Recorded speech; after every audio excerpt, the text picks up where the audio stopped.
Sound test for live stream, sound test for live stream, 1, 2, 3.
That's a trial run. Let's try again.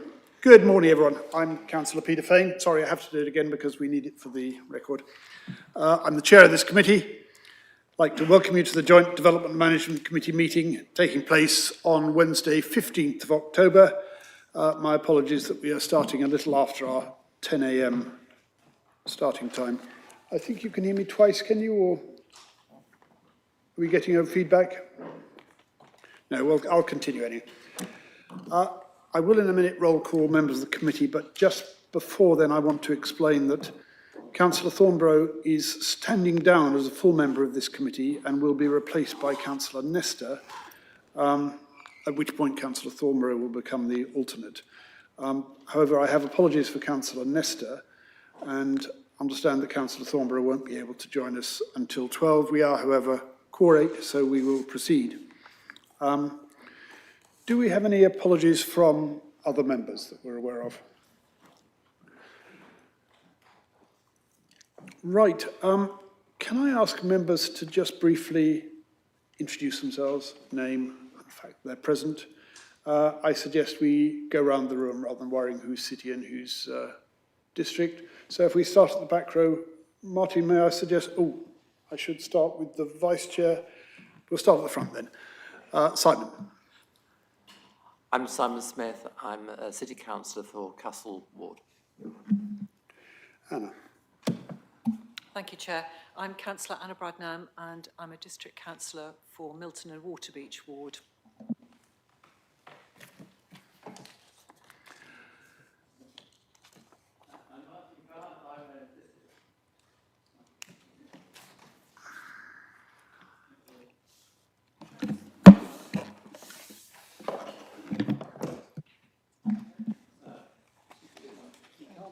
Martin. I'm Martin Carr. I'm a South Cambridgeshire District Councillor for Histon and Impington Ward. Richard. Chair, thank you. I'm Richard Stobart. I'm South Cambs member for Girton Ward, which includes the villages of Drydrayton and Madingley. Good morning, I'm Councillor Katie Porra. I represent Market Ward for Cambridge City Council. Martin Smart, King's Hedges City Council. Good morning, I'm Richard Williams. I'm a South Cambs councillor for Whittlesford. Good morning, Tumi Hawkins, South Cambridgeshire District Councillor for Caldicot Ward.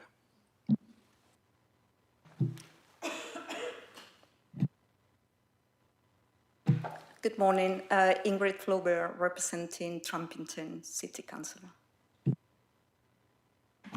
And the officers permanently at the table in this meeting are Strategic Sites Manager. Good morning. Philippa Kelly, our Legal Advisor Vanessa Blaine. Good morning, everyone. And we have with us our Committee Manager Sarah Michael and our producer James Goddard. So I think we're then ready to start. I will introduce others, case officers and others, as they, during the course of the meeting, as they come up for speaking. So housekeeping, copies of the agenda can be found on the City Council's website. And I would ask members and others to refer to page and paragraph numbers within the agenda if you can. Those present in the council chamber should, of course, note that everything on your desk, including your laptop screen, may be broadcast at some point. And please would members raise their hand if they want to speak. For those participating via the Teams, do we have any members participating via Teams? I think not. I'll leave that out then. So the process for each planning application will be, first of all, I'll ask the case officer to give a brief introduction, his or her report. I will then invite registered public speakers to have their say, and they will have 3 minutes for those speaking in support and 3 minutes for those speaking against. Unless I advise otherwise, I do have a certain amount of discretion in that. The committee manager will ring a bell when the 3-minute time period has passed. but please don't feel the need to keep going until you hear the bell, fun as it is. The committee will then discuss and debate the item. They may ask questions of the case officer, but not of those presenting. And at the end of the deliberation and the debate, I will ask members to vote on the officer's recommendation by a show of hands. So moving on to agenda item 2, before we get there, can members please advise if they have any declarations of interest and also identify which report their declaration relates to? You can, of course, declare an interest at a later stage necessary. Councillor Bradnam. Thank you, Chair. I declare an interest in item 4, which is on the Cambridge Science Park, which is in Milton Parish, which is my neck of the woods. I have attended a number of exhibitions, and indeed the group presented to Milton Parish Council just this week, last week, last week. But I've only ever asked questions and I have not expressed a view either way on the application, and I consider myself to be unfettered. Thank you. Any other declaration of interest? Councillor Richard Stobart. Chair, thank you. So I'm a member of Cambridge Cycling Campaign, and I'm just referring to, well, Cambridge Cycling Campaign has given feedback on this development, page 31, and also in the section 106 heads of terms, there are mentions of related improvements. So I haven't been involved in any of those discussions, but I just wanted you to be aware that I am a member of the organisation. Thank you, members, and perhaps I should say myself that in relation to this application, I am a member of CPPF, Cambridge Past, Present and Future, who have lodged a view with us, but I have not discussed it with them, and I don't regard that as a restriction on my actions. So, agenda item 4. This is application number 24-04575, full.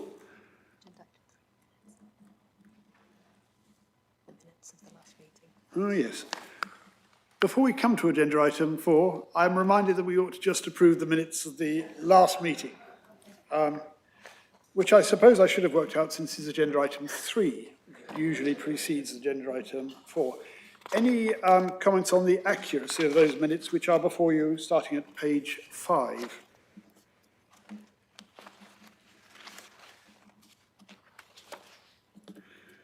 Ending on page 12. Can we take those as the correct record of the meeting held on 20th of August? Agreed. By affirmation. Councillor Khan. I abstain, I wasn't at the meeting. Understood. In the those who were present at the meeting, can I take it by affirmation that we approve those? Thank you. Right. So we can now proceed to agenda item 4, which, as I said, is application 24-04575 full in relation to 210 to 220 Cambridge Science Park, Milton Road. Councillor Thornborough may join us later, but she will not be able to participate in the discussion or the vote, I'm afraid. So can I ask our Senior Planner, Mike Huntingdon, the case officer, to introduce this item, please? Thank you, Chair. Could I just get the presentation up, please?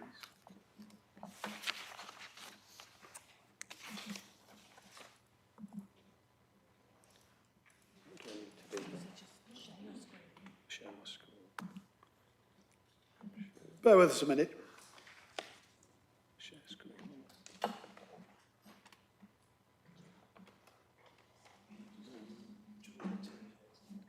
joined the team. Join the Teams meeting and then share your screen. Are you in Teams? So we're back to Teams. Share. So I'll back them on still. Platform. Done. Perfect. Thank you. Thanks very much. If you're able to make it full screen so that yeah, I'll just do slideshow.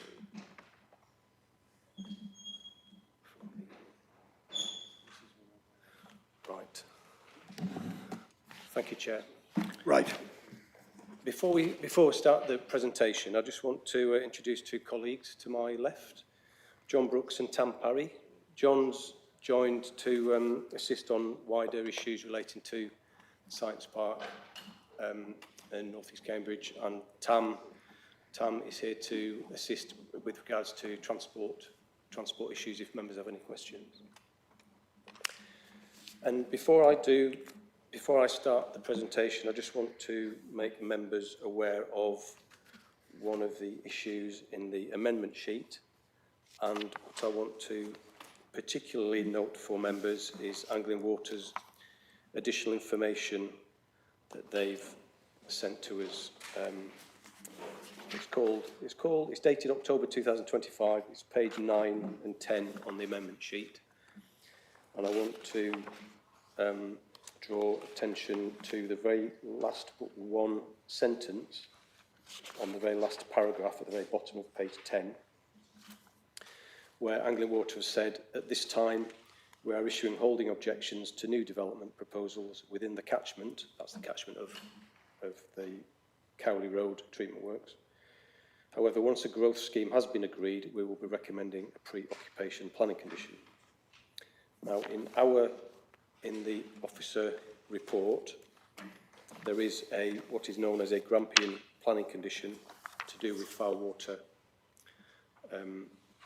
capacity. Page. Let me just work out. I should have worked this one out. It is the foul water drainage scheme, condition 33 on page 86 of the report. Thank you.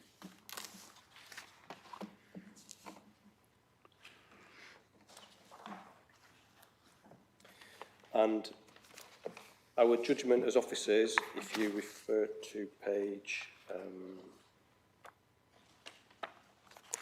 let's get the right page, to page 68.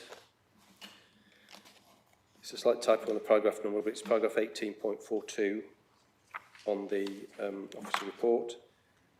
The environmental impacts, where the imposition of a Grampian-style planning condition which would restrict the occupation of the development until such time as sufficient capacity at the receiving wastewater recycling centre has been confirmed, has been recommended.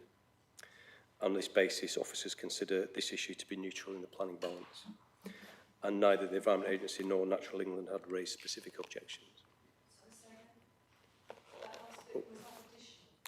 Forgive me, Chair. Can you repeat yourself a moment? Yeah, I couldn't hear that. So Did you just add a sentence on the end? I didn't add a sentence on the end of 18.42. So on the Environment Agency, neither the Environment Agency nor Natural England had objected to the scheme, and on the basis of the Environment Agency and no Natural England raising specific concerns, we consider this issue to be neutral in the planning balance. So that's paragraph 18. Members, there will be an opportunity for questions at the end of the presentation. Could I just... Microphones, please. Sorry, could I Mike, just... there will be an opportunity for questions. No, this is There will important. be an opportunity for questions at the end of the presentation. Councillor Bradnam, if you would. Mike. Forgive me. So that is the issue relating to the amendment sheet and the issues raised by Anglian Water. And the second point, which will come up on the third page of the officer presentation, is an amendment to the officer recommendation. Because we have to provide additional EIA regulation publicity, I will show you on the relevant page the proposed amended recommendation. So that's my note on the update sheet. If I go to the presentation, so this is the application.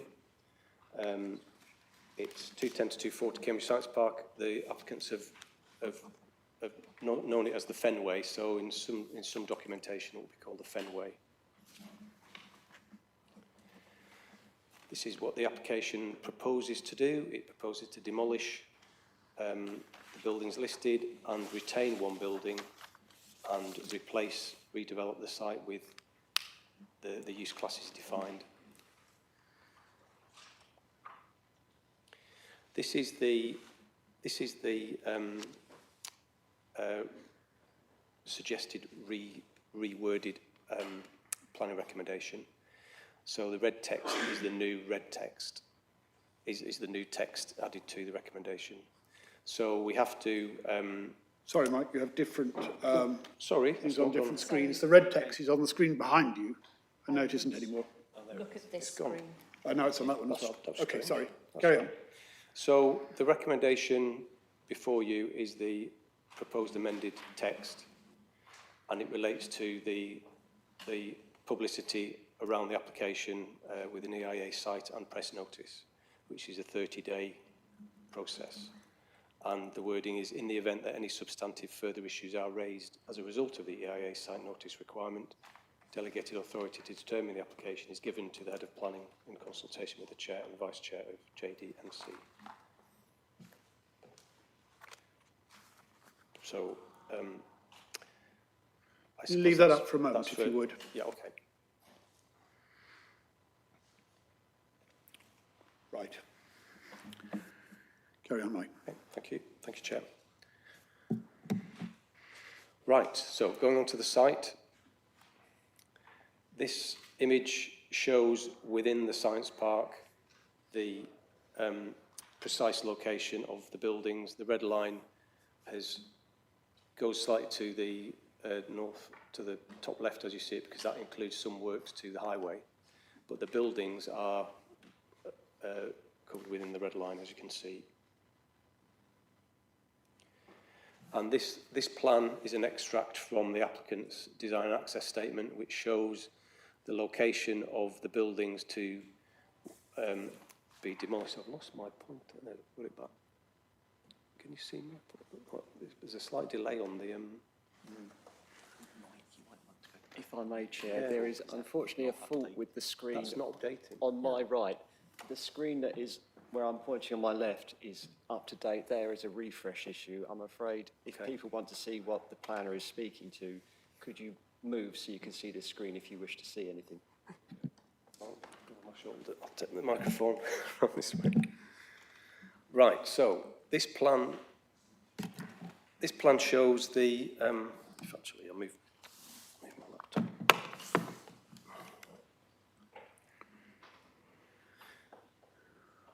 That building there is the building that's going to be retained, and all of the other buildings within the red line are the buildings that are going to be demolished.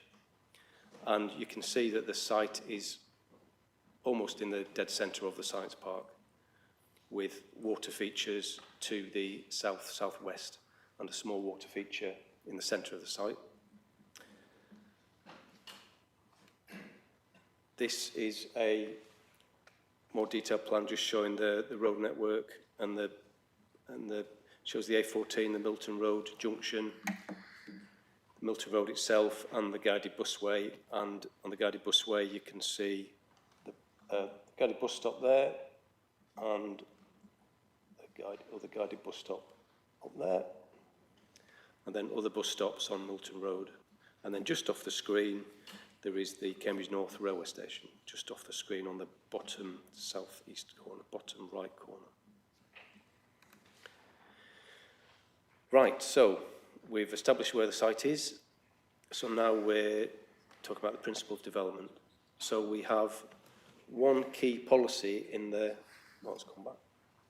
We've got one key policy in the South Cambridgeshire 2018 local plan, policy E1, which specifically refers to the science park, and the description of the policies below as appropriate proposals for employment development and redevelopment will be supported where they enable the continued development of the Cambridge cluster of high technology research and development companies. So that's the policy framework to support the redevelopment. So moving on to the proposal, I've got a few slides here because it's a full application. There's a lot of detail to get through. The headline figure is approximately 99,000 square metres of employment space, which includes the existing building 216, and approximately 4,150 net new jobs created. The master plan concept. So this concept, these 5 plans show in very broad terms what the concept for the redevelopment is. So if we go to the the larger of the 5 images. We have the 4 new buildings are called A, B, C and D. That's not their real names, but that's their shorthand for the moment. We have the top right is building A in an anti-clockwise direction, building B, purple one is building C, and then the yellowy one is building D, and the pale yellow building is the retained building 216. And moving on to the bottom 4 plans from left to right, one of the key drivers here is all of the cars, well, most of the cars will be, surface car parking will be removed mostly, and a large underground car park, 2-storey underground car park will be created in the area with the orange colour here. And the purple line shows pedestrian access through a pedestrian cycle space with all the buildings facing out onto this shared public space and connections through to an improved lakeside edge. This plan number 3 with the yellow colours highlight the active frontage to all of these buildings, and you can see that the active frontages all either face out onto this improved public space by the lake, or they face out onto this green space in the middle, or they provide a public face to the entrance off the main road. And then this last plan just shows vehicle access. So there is vehicle access between buildings B and C, which is more service access oriented. And then retained building 216 has some parking and some access, and there's a very limited drop off here. You can see on one of the images later where the cars will be, and this will be accessed through here. That's just to reiterating the buildings on site. So 216, that's the one to stay. Members, when they did the site visit, saw that building been refurbished. And this is the master plan context developed a bit further. And what you can see is that particular buildings A and D are quite... Sorry to intervene, Mike. Is it possible to replace your pointer with the laser pointer? Yeah, how do you do that? I could forget. Can we have... Pointer options, laser pointer. That's better. Thank you. Thank you. Thank you, Chair. Right, this should hopefully be a lot better. I do apologise. Right, so what we can see is buildings A and D in particular are very heavily terraced with green terracing. And just for a bit of context, buildings A and D, the area that you can see without the terracing, they are very similar in size to South Cams Hall at Camborne. Obviously going to be taller, but that is within a metre or two, the size of the buildings.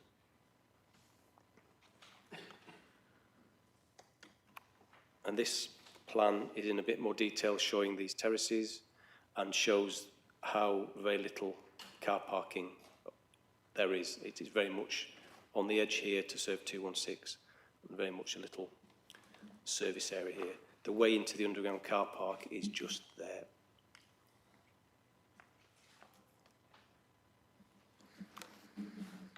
This plan shows in more detail some of the mixed uses. So the bricky red colour is active. It could be food and beverage, it could be shared office space. The blue is office. The pink at the top is surface cycle parking. Most of the cycle parking is in basement, but this one is the surface cycle parking, and this is a wellness hub. Just trying to think anything else that might be worth showing on here.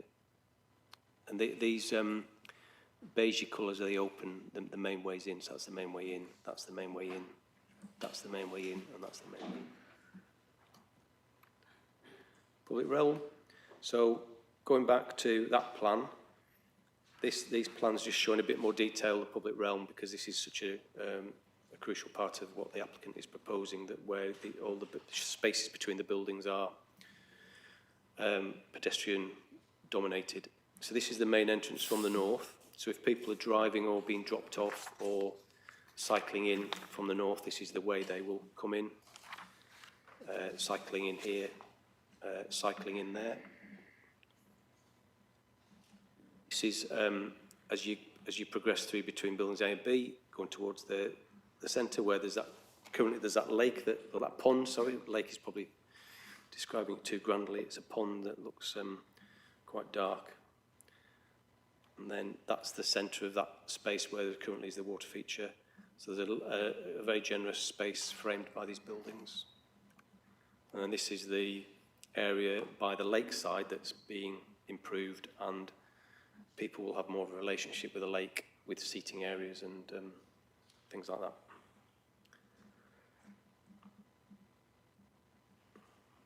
So if we move on to building A, so if members remember, that's the top right-hand corner. This is how the building that's proposed to looking south onto that public space. So there's a single car. If members remember, I said there's going to be a drop-off area for cars just in this location. That's where that is. These are its elevations on the northeast and southwest.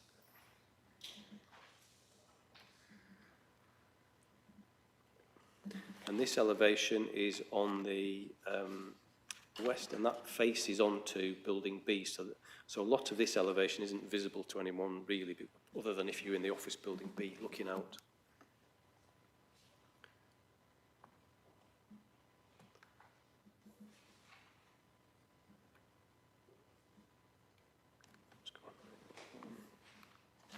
And then this is a plan and a section just looking at how the terraces will work. So we've got 7.5 metre wide terraces, and that's a section just looking at how the terrace could work. And that's the CGI of roof terrace. That's on the western edge, as you can see up there. That's the western edge looking that way, looking towards the central space. This is a section of building A. So what you can see here is the colonnade design feature, which is a feature that is quite prevalent in this scheme and all of the buildings, creating colonnades that allow shelter in the rain or shelter in the sun when people are using the outside space. And again, also central atrium. And there's a detail on the roof terraces and the plant screen, which more of that later. Building B. This is a view of building B from the north. So this is how this will be viewed on the internal ring road within the science park. And the building on the left is building A. So that's as you're going right into the heart of the complex. And this is the view from the street. So you can see up there, it's the view as you're coming round the site. And I wanted to show then another view of this, because what there is, the central bit here recedes quite a bit. So it actually does break up this building, and it's not quite so obvious on this plan, but if I show you the next plan, that's a bit more obvious there, that the central area is recessed quite a bit. And then if you, that elevation is facing into building B. So again, this elevation won't be visible to many people other than those working in the office on the other side of the road, facing it. But you can see this area on the very left-hand side of the image. That's the bit that faces out into the open space here. And again, just looking at how this building is arranged, the bricky red colour is co-working, food and beverage retail potential in all of these areas. And then the blue is office, and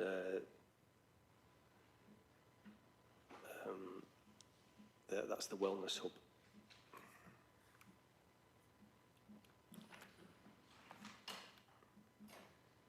This is another section. So this is a section of building B showing the basement cycle parking.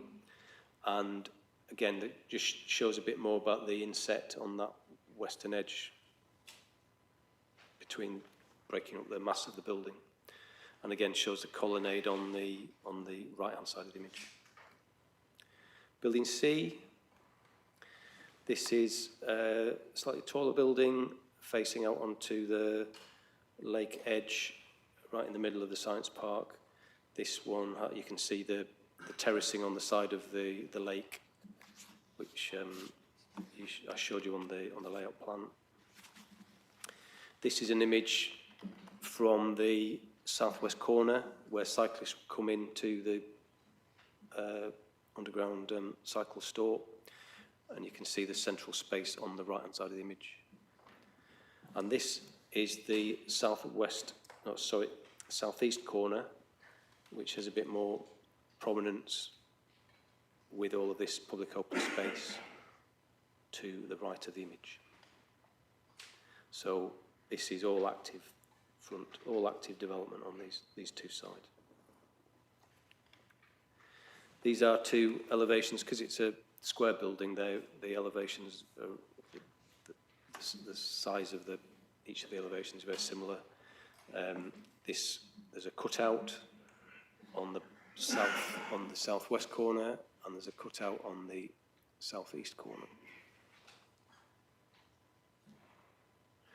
This is the plan of building C, so you can see the active frontage along here and the main entrance here. Building D. This is just an image showing the activity, how the ground floor works and how the terraces work and how it relates to the central space. This plan again shows where the active parts of the building are, so all this brick red colour active towards the lakeside and towards the Bradfield Centre, and again activity out towards this open space, and the pink area is where cycle access goes. And again, you can see all of the changes to the landscape to the south of the building.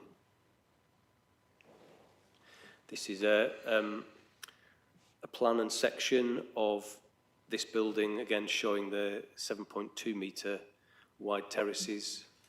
There's a 36.5 metre long terrace and a 50, well, that's about 80 metre long terrace here, and there's a 67 metre long terrace there. That's just a little bit more detail about how the terraces could be developed. And that's a section, again showing the activity, what the ground floor activity means. It means a colonnade, shelter, building relationship with the open space to the south. And you can see the existing build. This is the building that members on the site visit looked at, 216 existing. So moving on to, so that's all the buildings. So moving on to townscape and landscape impacts. This is a plan showing where we looked at viewpoints and the impact of the development on the landscape and visual impact. And the pinky areas are the areas where we agreed would be the zone of visual influence, where you would be able to see the building. So we can see these are areas to the north of the site. And I'll just come on to, we've looked at view 11, view 14 and view 7. And this is view 14, so view from the Milton Road A14 junction. The red dotted line is building 440 that was approved earlier on this year. This is the views from the Cambridge Regional College main entrance, looking northwest. And these are the views looking from Mere Way to the southwest, and building 440, the building that was approved, that's shown in red there. And these are some other views of the buildings together. So this is a view from the southeast looking towards building D from an elevated position, which you wouldn't normally see. This is building A. You see the arrow viewing that way.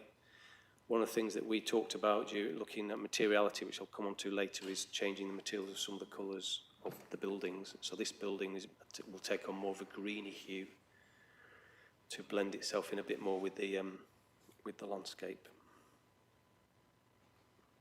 So going on to materials. One of the things that we have been discussing at length, and we haven't finalised the detail yet, is the plant screen. So plant screens are always an issue in relation to new R&D buildings, and there were various scenarios explored, and we did talk about reducing the height of them and changing the materiality of them, and we've put a condition on a suggested condition that would deal with that. But we have explored this all and tried to think about how best to deal with the issue. We're looking at some of the buildings. This building B, there's going to be a gradated, can't get my word out here, is a gradation of colours from earthy tones getting paler as it goes up. This building will be more grey-green in colour than the proposed colour here. And these two buildings are going to be similar to the colours that are proposed here. I'll explain a bit more in a moment for building A. But we talked about impacts on the plant screen, dropping the scale, dropping the height down, and then just making the plant screen maybe less solid and providing gaps in the plant screen perhaps. So that's further to be further explored. And this is a plan just to describe the difference in colour between building A and D. If you remember, building A and D are broadly the same building design, but building A would have a more muted colour. Well, they're both fairly muted in colour, but this one would be more muted. I just want to describe now some more site walks around the scheme. So this is a view of the site if you were kind of here near the number, but really if you're walking into the site. So say you were living in King's Hedges and you want to walk through the park, you'd come up here, then you go through there, and that's the view you'd get walking down by the side of the lake and maybe sitting around here, and then maybe walking towards the Bradfield Centre. So that's the view looking straight down the lake that way. This is a view looking straight up between buildings A and B. It's not like that at the moment. But that's the view straight through. And then this is a view from near the Bradfield Centre where the current water area, the lake is by there, looking northwest or west-northwest. This plan just shows the community hub, which has got health checks, consulting rooms, restorative space.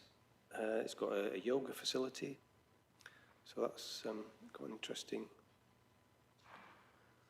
thing that the applicant's proposing. That's for the wider campus and wider community. Moving on to landscaping, trees and biodiversity. The strategy is to retain trees wherever practical, and the plan, if I just go through some of the colours, the trees retained of individual trees are these pale green ones, and then there's one tree going to be relocated here. The yellow tree is going to be relocated from somewhere in here, and then the word trees. This plan just shows proposed and retained trees, but there have been some trees being removed in agreement with our trees officer, and there is a row of trees along here that are proposed to be removed, which don't have much of a life left to them. And there are some trees being removed along here, and these will be replaced with new planting with an ecology corridor along here.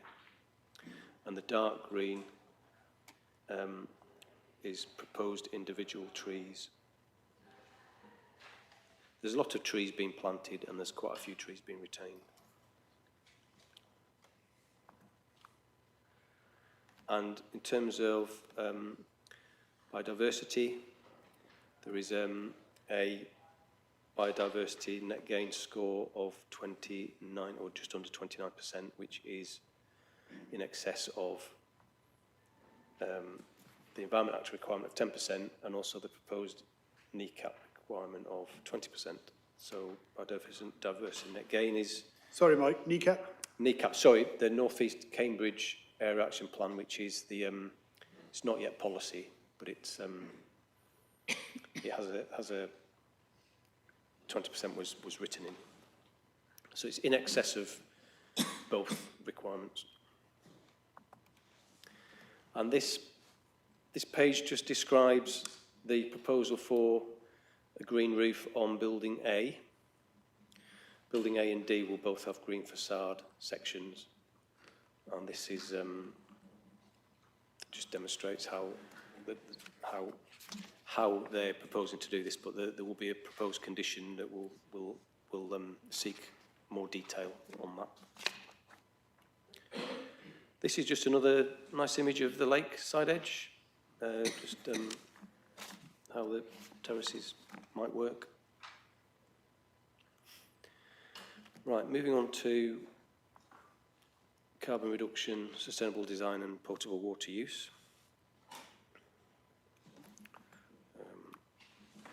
So these are the targets that the applicant has set themselves and will be factored into proposed planning conditions. So it's a net zero carbon scheme. And I'll just go on to the next page actually, because the next page is clearer with the targets. So they're aiming for, they're committed to doing BREEAM Excellent with targeting BREEAM Outstanding, and all of these other ways of describing development are all on the end, with the exception of the neighbours scheme. I don't actually know what that one means, but they're targeting high standards for all of the environmental benchmark standards. This plan shows the areas where photovoltaic panels and air source heat pumps are proposed.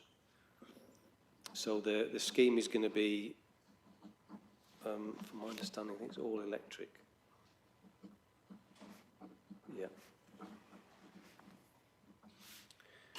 And this one is quite an interesting proposal where there are going to be rainwater and grey water harvesting. So if I just look at some of these details, I'll go probably from the bottom. There are grey water tanks proposed for flushing, loo flushing, and there are rainwater harvesting tanks for irrigation, as well as attenuation tanks for stormwater. So one of the things is on the science park, this area, I don't know if it's the whole of the science park, but water is not attenuated before it goes out into the public drain. So this scheme will improve that situation for this area. So surface water will be attenuated before it goes into the public drain. I'll show you where the plan is in a moment.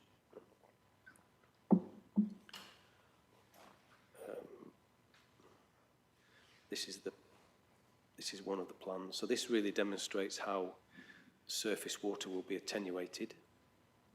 So these are the buried tanks for attenuating surface water, and then I'll go back to this one in a moment, but this plan just shows in a bit more detail where the surface water will come out So where there's a right angle, this pale blue line is the first public drain, which comes out into the River Cam, just north of the A14. This is a Anglian Water adopted surface water sewer, and then this blue dotted line will be how water comes out of the site into that public drain. So surface water will be attenuated on this site. It will all come clearer in a moment, because this is the plan. No, I'll go up to the top right corner. So the first public drain comes out onto the River Cam, just north of the A14, skirts the edge of the sewage works, skirts the edge of the golf course, goes underneath the underneath Milton Road, goes through the Science Park, goes that way, then disappears. It must be culverted and comes out way down here. It's culverted all the way through here. So that's the public drain which this site drains into, and that's the public drain in more detail, and that's the Anglian Water drain. So we'll be going, surface water will go that way, out to the Cam. There's a picture of it. So I'll just go back a slide, because this slide is probably slightly out of kilter. Foul water, there are relatively simple, even though Anglian Water has objected to the scheme. From a foul water point of view, the site just connects to two connection points, one here and one here, into the foul water network, which then goes to the treatment works.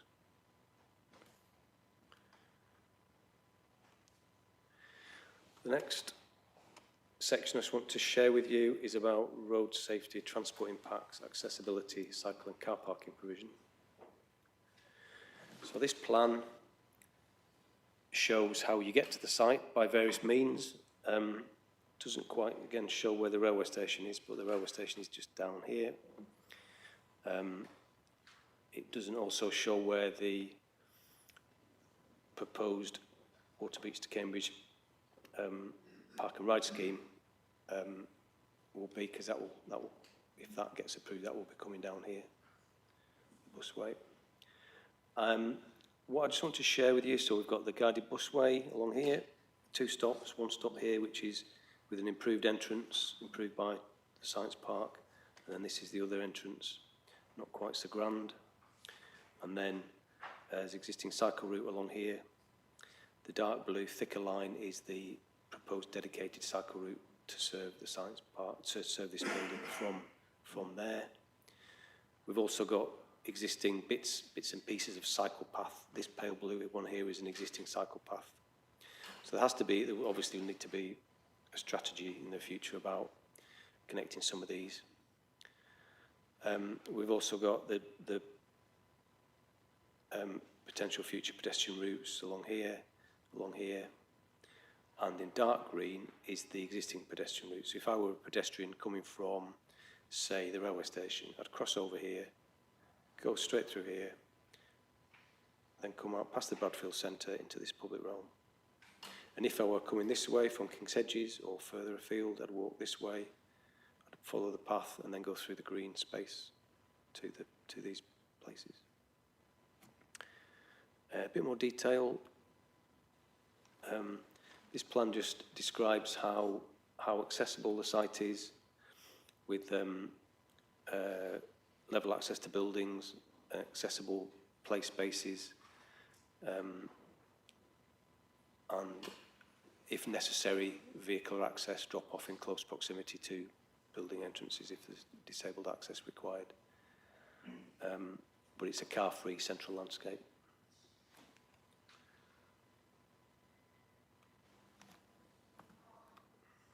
This plan shows in a bit more detail with various colours all the different access points for people. So if we start off with using the hierarchy, so pedestrians are in green, all following along here, and all the green dots, green circles are all the pedestrian access points, so they're all accessible from the front. And then cyclist building entrance points, I've showed you on some of the elevations earlier on. Easy access to cycle parking facilities. The one area where cyclists and pedestrians may overlap, but they can share spaces, is here, where the 2 buildings have cycle access points. Private car is pink, So private car goes into here, and then into here. And then orange is the service vehicle route, so it still requires service access. And then there's also an indicative bus stop here for those that don't get the guided bus, that get the bus within the science park.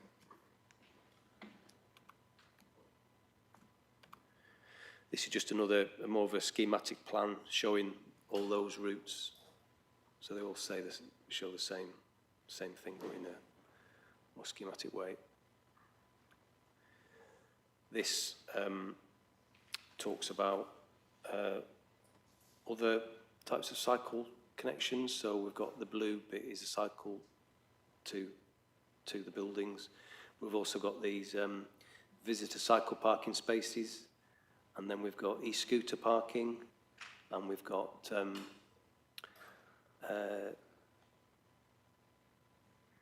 cycle store in the pink on the ground floor. So there's a lot of exemplar cycle infrastructure being proposed. This plan shows the basement, double basement, for car parking in orange, and cycle parking is in grey. And the applicant is proposing a scenario where potentially the cycle parking basement may no longer be needed and could be refocused into other uses. That's the car parking, sorry, yeah. This is a more detailed plan on cycle parking facilities. This is a plan showing, oh, don't want that.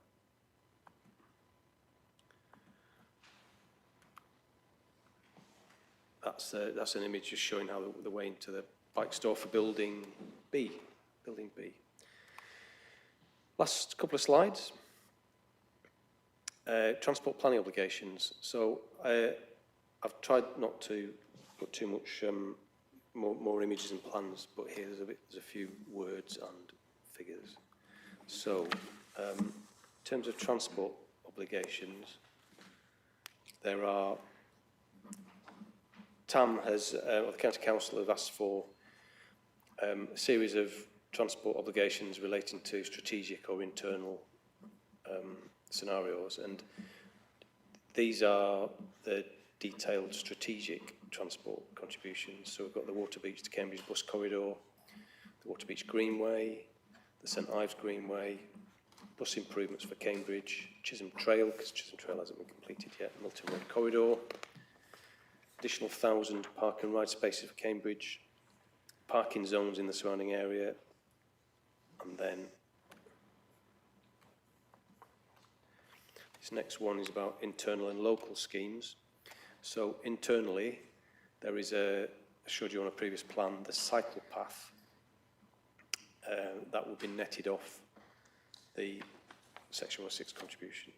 So that's an internal scheme, and then there's local schemes for park and ride opportunities at Milton Road, park and ride.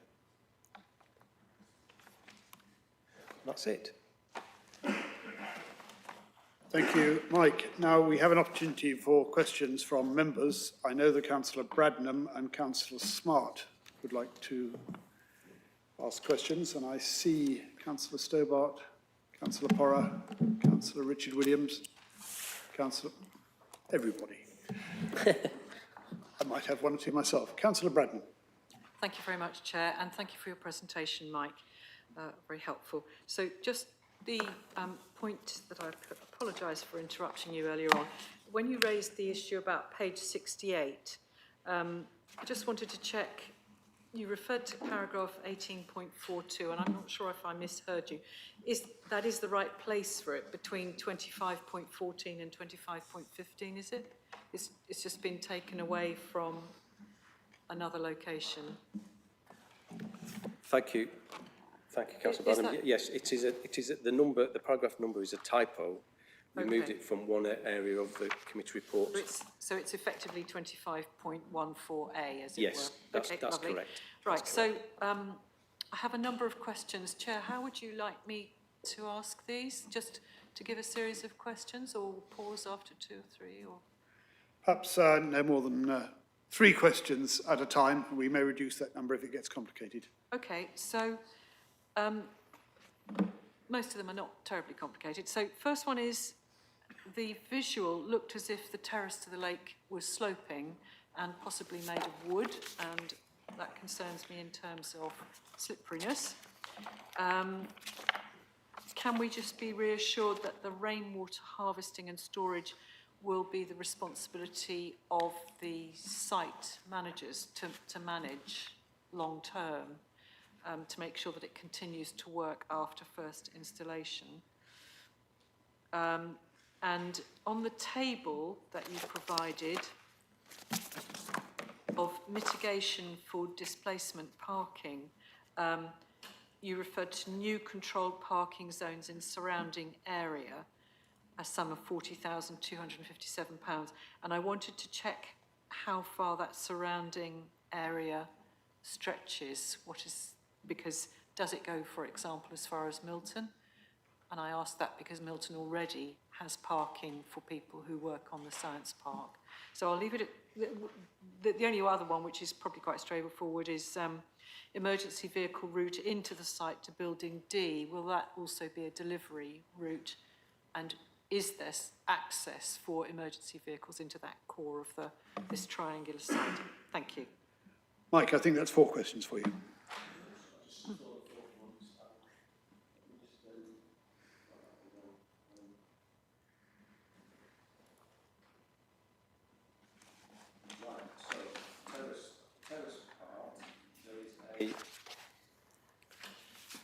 Work out all my conditions. So there is a hard and soft landscaping condition, condition 29, which requires full details of both hard and soft landscaping for that phase. So whichever phase we have, and that includes street furniture, proposed finished levels or contours.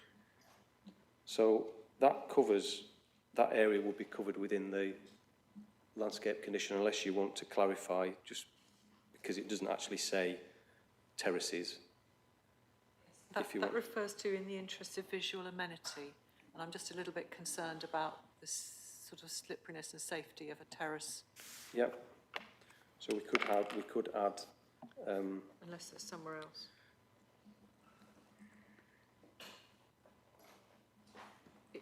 It may just be the visual look like that, and actually, in principle, it would anybody putting in terraces would always make them flat.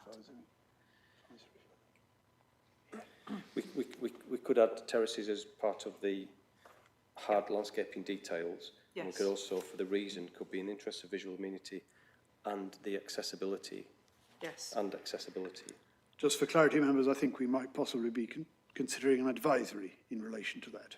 Yes, absolutely. Yes, okay. Absolutely. And then Second one was rainwater harvesting. you asked about condition 12, grey water. Sorry, you didn't ask about, you asked about grey water, and condition 12 talks about grey water. There is a detailed scheme for the approved grey water harvesting and recycling strategy. Sorry, actually, you might have misheard me. I was asking about rainwater harvesting. Rainwater, sorry. Which is 13. 13, yes, rainwater. There is a condition about requiring a detailed scheme. Okay. For maintenance. Yeah. Okay. And the scheme should include maintenance. Okay, that's fine. And then parking enforcement, I think I might ask my colleague Tam to... Tam, welcome. Thank you. Good afternoon. I'm Tam Parry, Transport Assessment Team, Cambridge County Council. Normally with the contributions we would seek for the surrounding area definition of around either a mile or a kilometre. So I think in either circumstance, a mile or a kilometre, whatever would be like a reasonable walking distance. So Milton Village, I think, would be included within that distance. Milton's already included in other contributions from other buildings too, so there is money available to the village already. Just to be clear, it just Thank you very much for that, Tam. It just refers to in the surrounding area, which of course might include King's Hedges, it might include other areas. So 40,000 isn't very much between all of them if they're all within the same surrounding area category. Did you want to add anything else on that, Mike? Yes, please.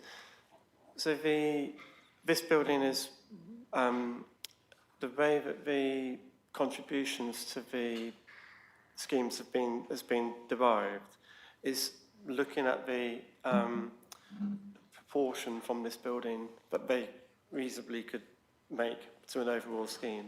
So overall, for parking, the scheme cost is estimated to be 500,000. So cumulatively over time, that money might come forward from other developments as well as this one. So this one's proportion of that is deemed to be £40,000. Thank you for that, Tam. Okay. Unless you want to add anything else, Mike, we'll pass on to other questions. Mike. Thank you. Thank you, Chair. Just the last question that Anna asked about delivery vehicles. Condition 41, delivery and servicing plan. There is a condition requiring that a delivery and servicing management plan to ensure that all deliveries and servicing requirements can be managed efficiently and effectively. Thank you. I know Councillor Bradner may have further questions, but I'm sure she will understand if I move to Original other question. members for the moment. Yeah, So, Councillor Martin my question Smart. was about emergency vehicles.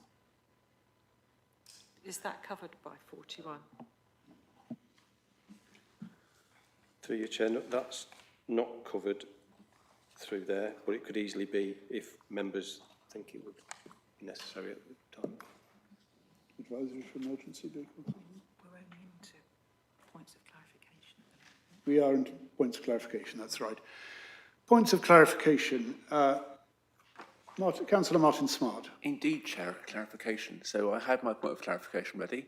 So that is reference to what the case officer said about Anglian Water, and that being in the amendment sheet.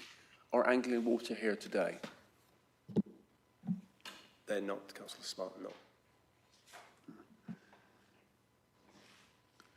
Okay, so I have other councillors wanting to ask questions. I think I had Councillor Richard Williams, Councillor Katie Porrer, Councillor Richard Stobart, Councillor Toomey Hawkins, Councillor Ingrid Flaubert, and Councillor Simon Smith.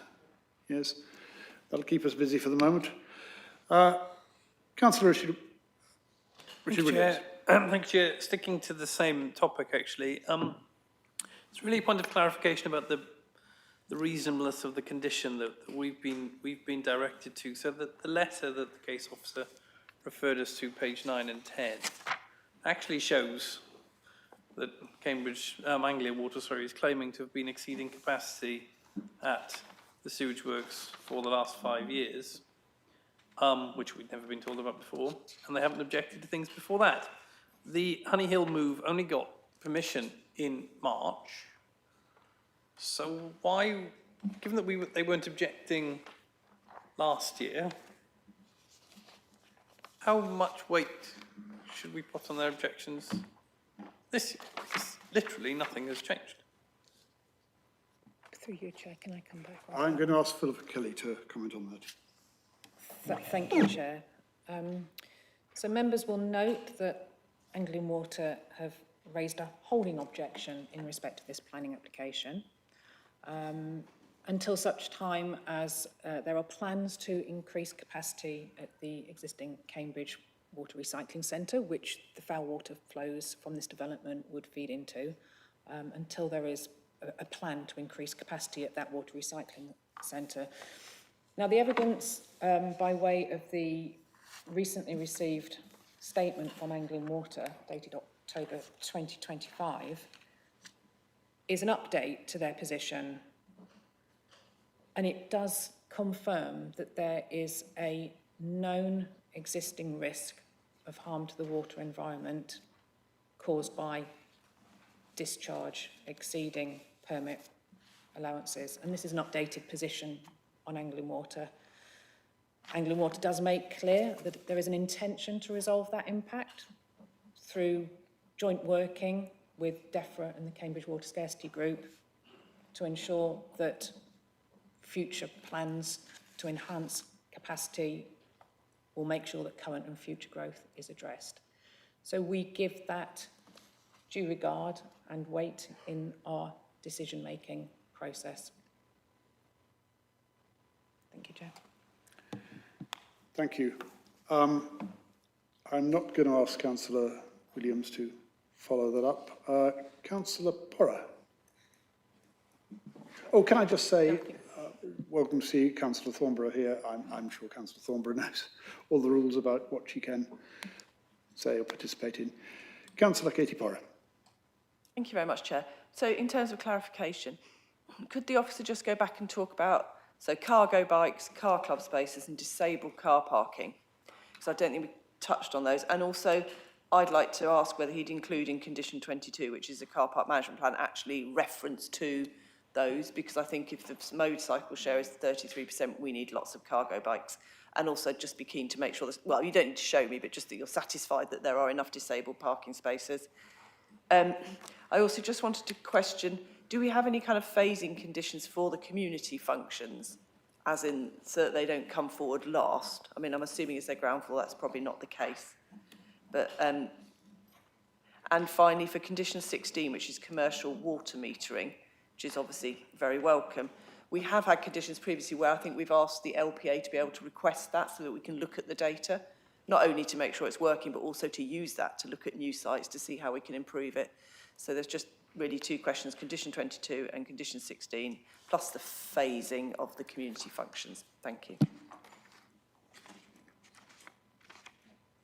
Thank you, Chair. I'll just find the relevant slide for... Yeah. No rush.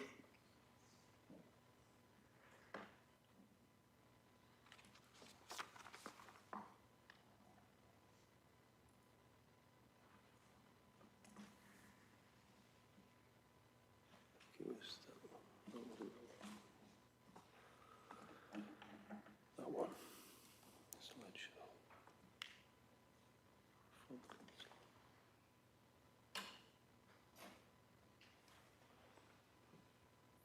Right, so in terms of cycling, it's 5%. This is for one building. I'll have to double check all the others, but I'm assuming it's the same for all of them. It's 5%, approximately 5% for cargo oversized bikes. For car parking, so that's another, let me just...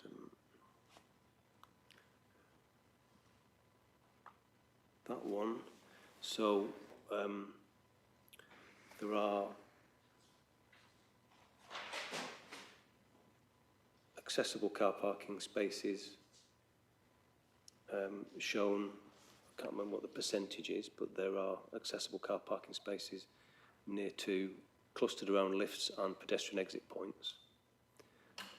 And I mean, I could, let me just check the car parking condition.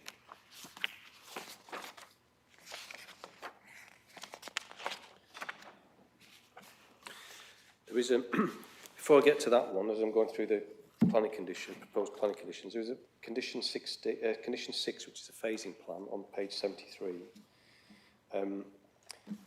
Should include, shall include, but is not limited to the provision of the following elements. A, buildings including community facilities. And so it talks about,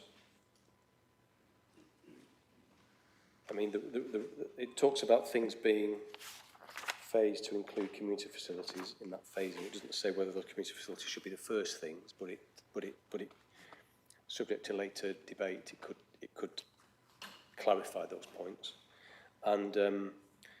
And the reason for the phasing is to ensure that infrastructure provision and environmental mitigation is provided in time to cater for the needs and impacts. So it relates to, yeah, community stuff could be clarified or more precise. And then condition 16, commercial water metering. it says it's a comprehensive water metering and monitoring system. If I may, through you, Chair, if I could come in on planning condition 16, just to confirm, this is now our standard commercial water monitoring condition that is applied across the Share Plan Service.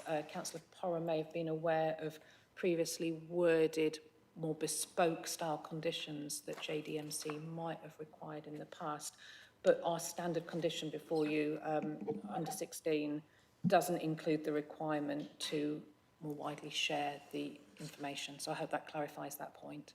Thank you. Thank you, Philippa.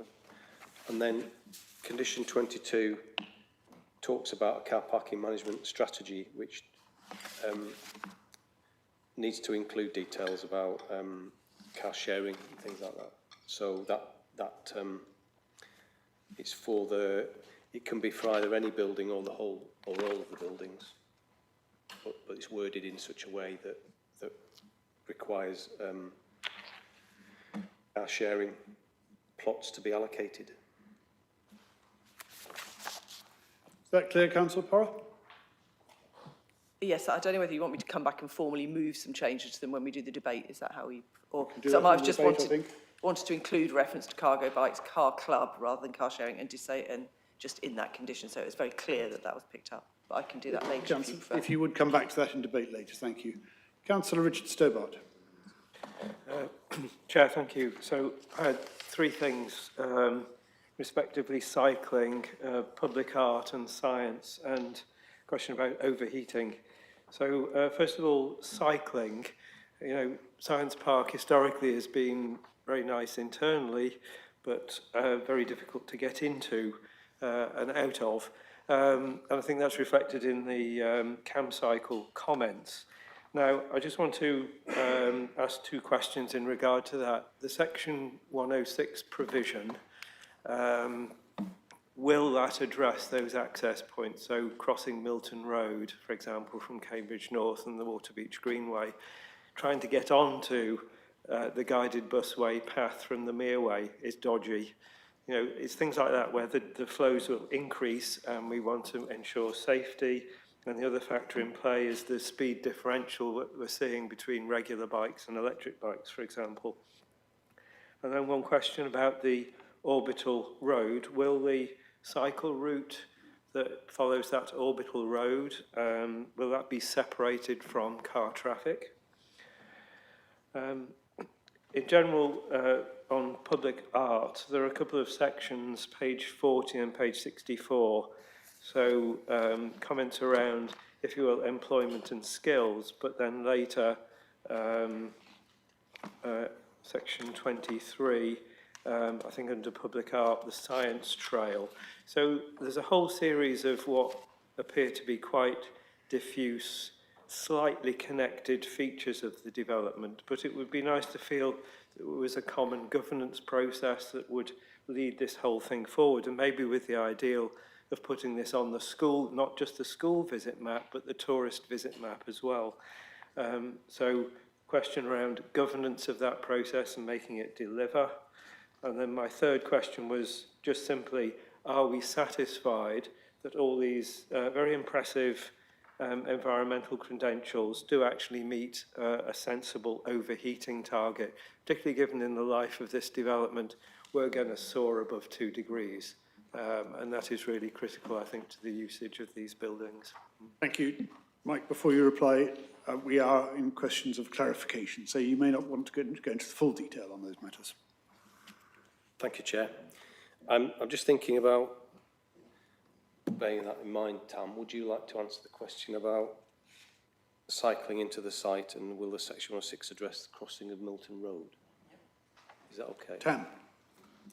And then the orbital road as well. Yeah, sure. Yes, so the table that Mike showed in his presentation details a lot of schemes, both strategic transport schemes and also internal local schemes to the immediate area of the building. Those schemes come from the transport position statement that the County Council published in January this year, and those schemes come from that document, and we've been working really closely with the applicant to work out which schemes which are contained within that document are applicable for contribution from this development. And so Mike's table details that, and the Milton Road crossing is one of those schemes included for contribution. The idea being that the contribution will enable the scheme to come forward, or at least in part. So yes, we have an ambition to improve that junction as well as a lot of other locations in the locality. The orbital roads around the science park is one of those internal schemes, and yes, you're right, the applicant is improving a lot. I'm trying to think of a better word than a lot, but they're making really amazing improvements to this cycle route around the science park on the frontage of their building, and that is segregated with 2 crossing places. So it's a real step change in provision, and it will enable you to get from the busway all the way to the building on a segregated cycle path. Thank you, Tam. Mike, a couple of other questions there I think you might want to address. Thank you, Chair. The public art and the delivery of the employment and skills as well together, they're separate things in the Section 106 to be negotiated in the Section 106 agreement. We can certainly look with the applicant about tightening those up. We do have, so for the employment and skills strategy, we do have a Grafton Centre Section 106 legal agreement, which is a standard that we've already achieved, so we want to keep to that, but there's absolutely no reason why we can't finesse these things. And then the environmental credentials, the environmental credentials, again, there are conditions attached, so I'm just thinking of the right.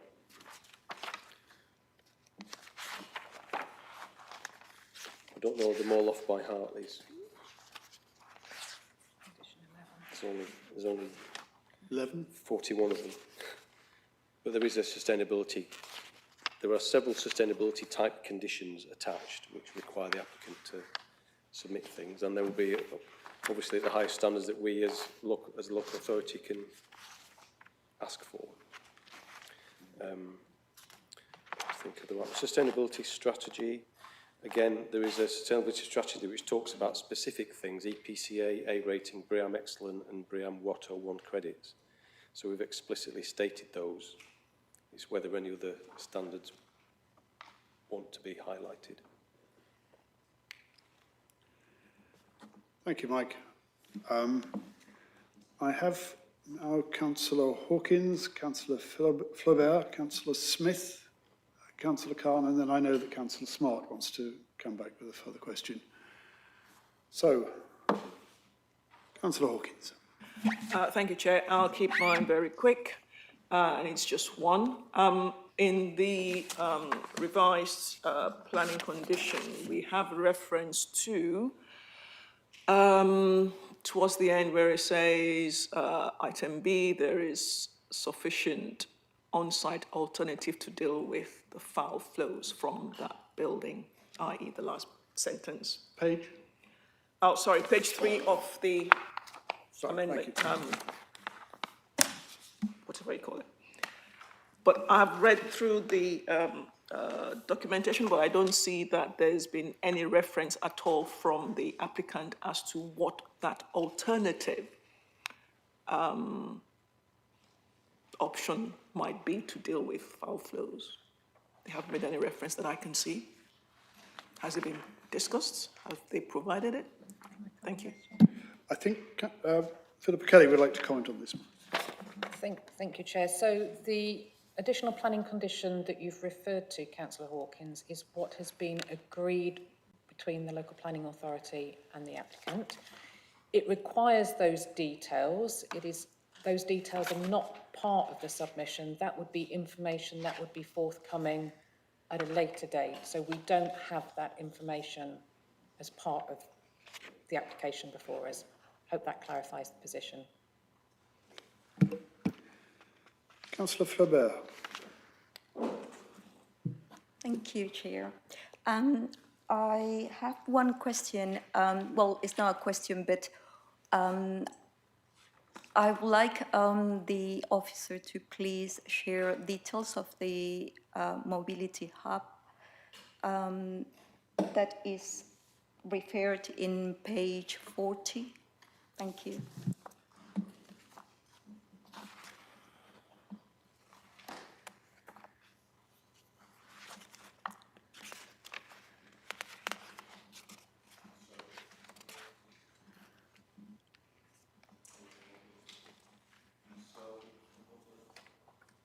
Thank you, Chair. I'm just trying to think whether there's any details that I can share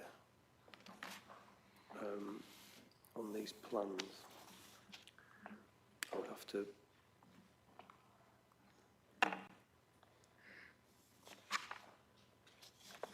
I can tell you where the mobility hub is located. It is there.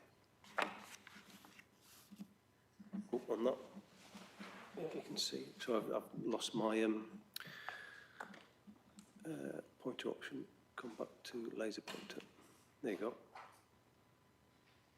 That's where it is. The description that I have on this particular page is a new mobility hub building provides information on services making the site more accessible for all users. I can certainly, when it comes to further discussion, I could seek more information by planning condition on the details of the mobility hub. I don't think Councillor Flaubert was seeking an additional condition on this, just more information, which perhaps we can come back to later. Can I speak, Chair? Please. Well, basically, we know that mobility hubs, they depend heavily on private shared services, but sometimes people don't know about them, and therefore they end up just being an announcement in a place where people don't know how to use it. They lack of the ability and the information, so I wonder if the developer is in the position to change this, to actually improve transport, mobility and options for residents and users. Yes, thank you for that. I'll come back to that point in a minute on the next item, if I may. Councillor Sutler, unless, Mike, you've come up with more detail you'd like to share in the meanwhile. Sorry, Chair, I can't find that at this No, particular let's moment. come back. There'll be one somewhere. But... Yes, don't worry. Councillor Simon Smith. Thank you, Chair. I just want to make one point and basically interrogate the issue around Anglian Water's position and what's being put in front of us in respect of wastewater treatment. So the first one is around the cycle path.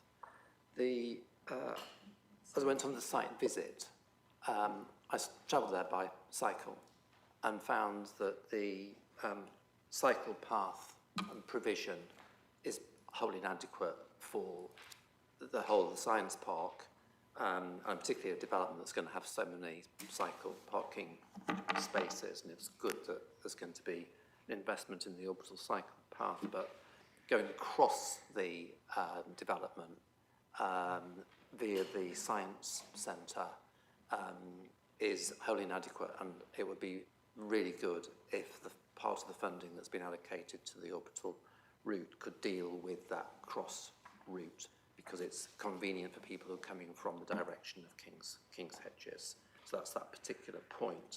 And if anybody doesn't know what I'm talking about, a site visit is well worthwhile to go and see that it's not a particularly, it's not a sufficiently attractive and quality route.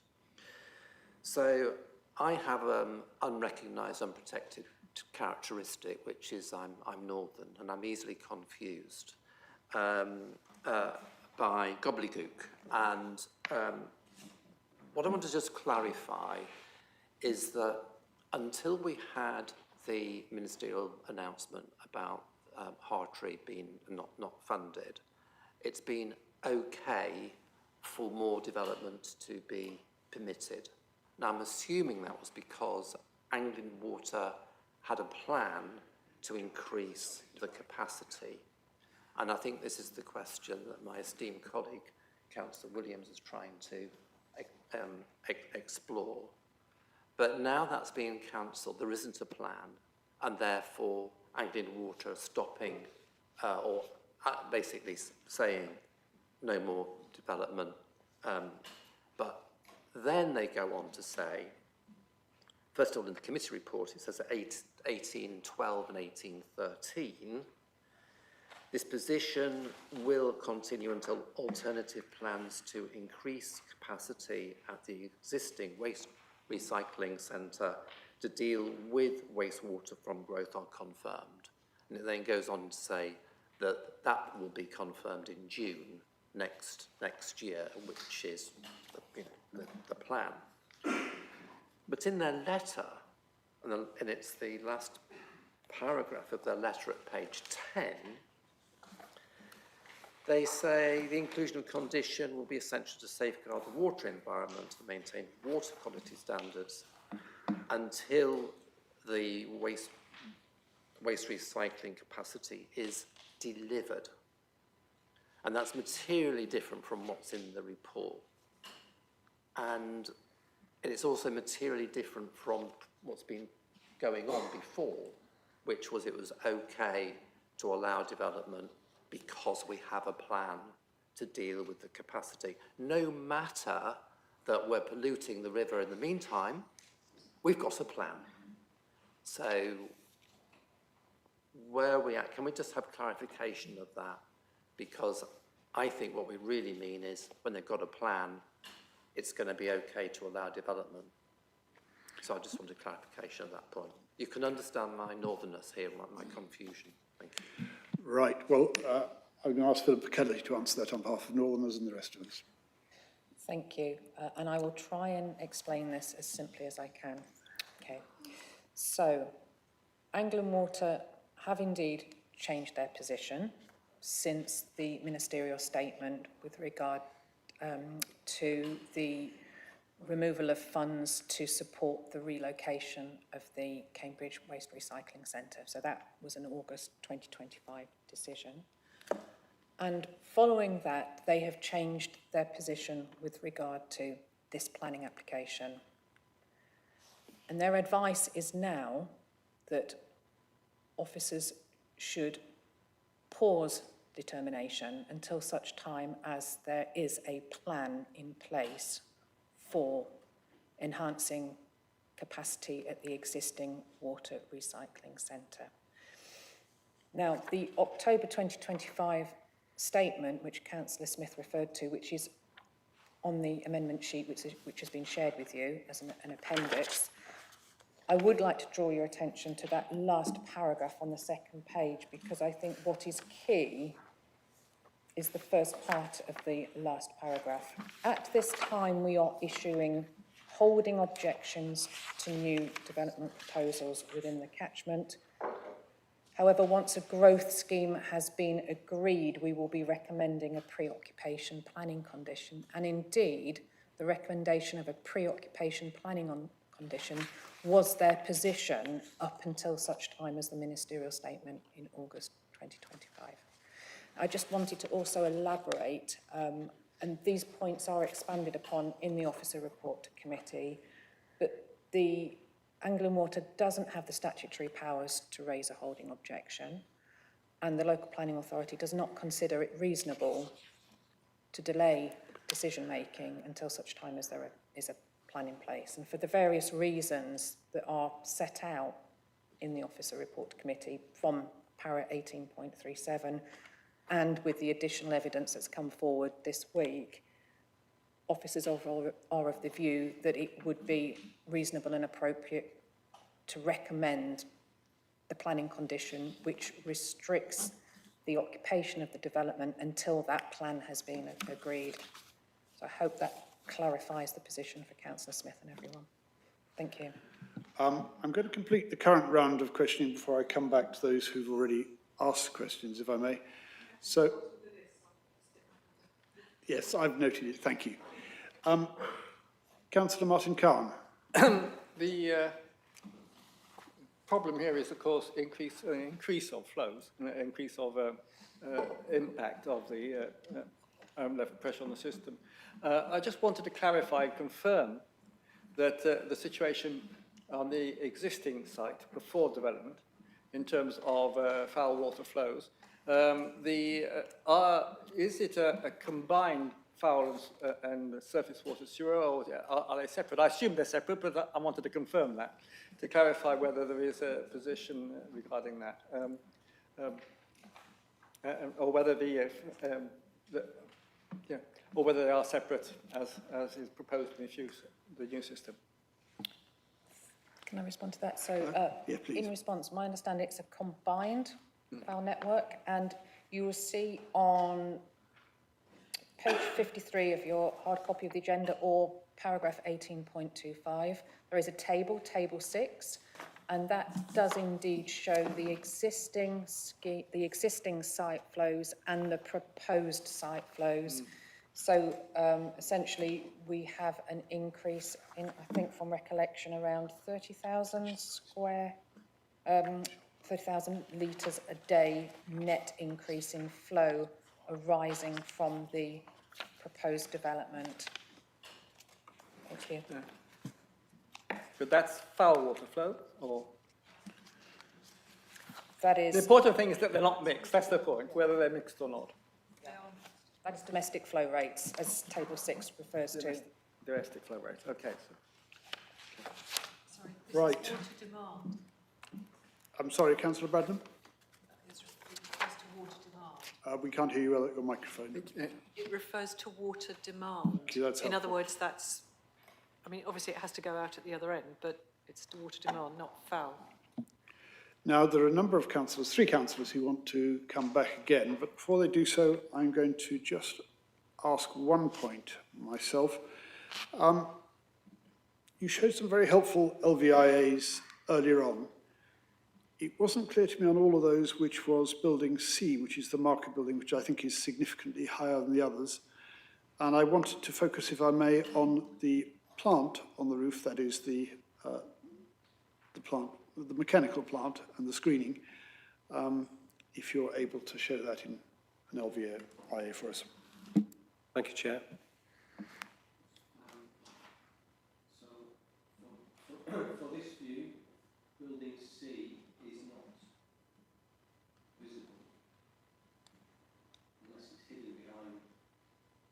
That's building A, that's building B, that's building D. And then that is building C. So that's the building from the southwest, Yes. and that is building C there. That's building C. So that's building B, and then building A is further round, and building D is hidden behind. So that's the higher one. It may be that the roof screening of the plant is not best looked at in terms of an LVIA, because it isn't the foremost of the buildings in those views. Perhaps you can show us a section. Let me just see a section on building C. That's building C there. Thank you. So that's the taller one. Is that helpful? Or do you want to... You've got the laser on the building behind there, and you're saying that is taller, despite appearances, than the one rather closer to this view. Yeah, that's the taller one. I see. Building C. Okay, to be frank, I was thinking of the screens to the plant on the building which is closer to us. There we are. Now, I wanted to ask about that because it seems that, to be frank, a lot of careful design has gone into the rest of the building, but perhaps less so into the plant screening, which is the thing that will be most visible at a distance. But of course, we have a proposal on page 45.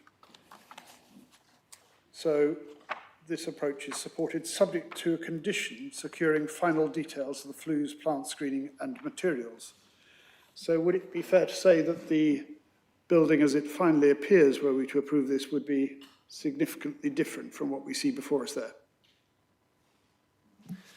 Thank you, Chair. The buildings will be the same other than the plant screen and the plant behind the plant screen. Thank you. Now we return to those councillors who wanted to come back again. I'm proposing to take them in this order: Councillor Smart, Councillor Bradnam, and then Councillor Richard Williams. Thank you, Chair. Two questions related. First one is comfort break, I think, at the end of these questions, if that's okay. Second question, Anglian Water. So, Tam's here. In the past, we've had planning items many times where every item puts more pressure on highways for more parking, and every time highways would tell us, well, this is just one item, we can't add them all up, just look at this item, and we all know that everything adds a little bit more. I think if highways had come to us at any stage, because we were all desperate to refuse the items in every case, because of the extra parking problems and residents complaining, if highways had told us, no, we're at capacity, capacity is now no more parking space, then we would have been quite happy to refuse any item that came to the table, because otherwise we'd be talking about parking cars in people's gardens or something, wouldn't we? Now, the analogy I'm extending here, Anglian Water, so they're at capacity, and they're saying that they're going to make a plan, but what's the plan? And but in other cases, for example, with the airport, we've had experts come and tell us about noise. We've got no experts here. We've got the case officer, very good planning officers. We've got section 18 in the report, but we haven't got any advice. Now, we all know what cars are. We all know what wastewater is, but we're not experts. So how are we going to make this decision about this application and any other application based on the standing objection by Anglian Water, because they're at capacity? So I'm going to ask Philippa Kelly to address that. By way of response, I would like to just reassure members that you have all the information available today to be able to make a decision on this application. The proposals have been fully evaluated. We have considered carefully the advice from Anglian Water, and we've set out our position clearly within the officer report. So I would say to you, we don't need further technical advice. Anglian Water are aware that this meeting has taken place. I've shared the report with them earlier in the week. We've received no subsequent follow-up with regard to that. Thank you, Chair. Thank you. So Anglian Water could have, they wished, to have spoken to us today, but you're right, we have no other technical experts, but I think the issue is not purely technical in this case. So, Councillor Bradnam again. Thank you, Chair. Yes, I want to come back to the Anglian Water letter on page 10 of our update pack. And again, referring to that paragraph at the bottom, and I will just read it because there is an ambiguity in the wording, in the sense that there's two possible interpretations. At this time, we're issuing holding objections. So this is Anglian Water saying, at this time, we are issuing holding objections to new development proposals within the catchment. However, once a growth scheme has been agreed, we'll be recommending a preoccupation planning condition. Do they mean a growth, growth scheme could be this development. Are they talking about an Anglian Water plan to improve the capacity at their plant? Can I come in? Please, Philippa. Thank you, Chair. Yes, Councillor Bradnam, the latter of your assumption is correct. I do agree it is misleading, the reference to a growth scheme. There's ambiguity in there, but to confirm, that is the plan, the feasibility study and the conclusion of that work stream, which relates to increasing capacity on site at the existing Cambridge Wastewater Recycling Centre. And Thank you. further to that then, if you would indulge me, once a growth scheme, so we're talking about an improvement plan at the Cambridge Wastewater Treatment Plant, has been agreed, could you confirm who agrees that plan? So I would draw you back to the text underneath, on the same page you're looking at, the Cambridge WRC Growth Scheme, where it states that Anglian Water are currently working closely with DEFRA's Ministerial Water Delivery Task Force, regulators, and the Cambridge Water Scarcity Group to ensure the Cambridge WRC has sufficient capacity. I would advise that that is where the agreement for those capacity plans will be made. Thank you. Okay, Thank you for that And clarification. just finally, sorry, there's a third element to this, with your indulgence, Chair. It then goes on to say, the inclusion of a condition of that type, which delays occupation of a building even once it's been built.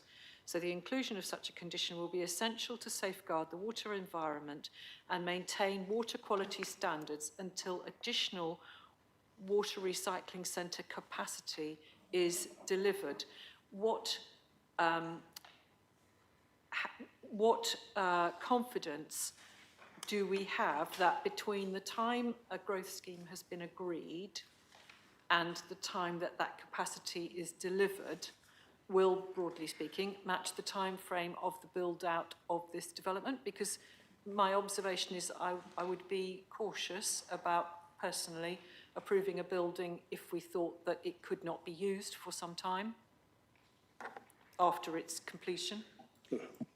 As a point of clarity, I would draw your attention to the additional planning condition which the applicant has agreed with the local planning authority, page 2 of the amendment sheet.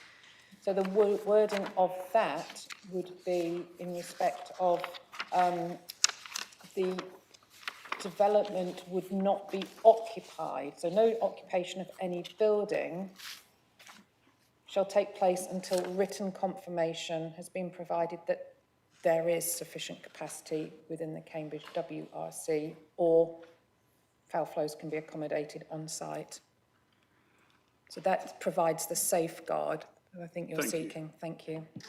There are going to remain some open questions for the committee to come back to later on, but I have 2 further questions, and assuming that, as I know they will both be brief, and I'm sure the answers will be equally brief, I then propose that we break at 1 o'clock for 10 minutes. I then propose to invite the developer to present and maybe to...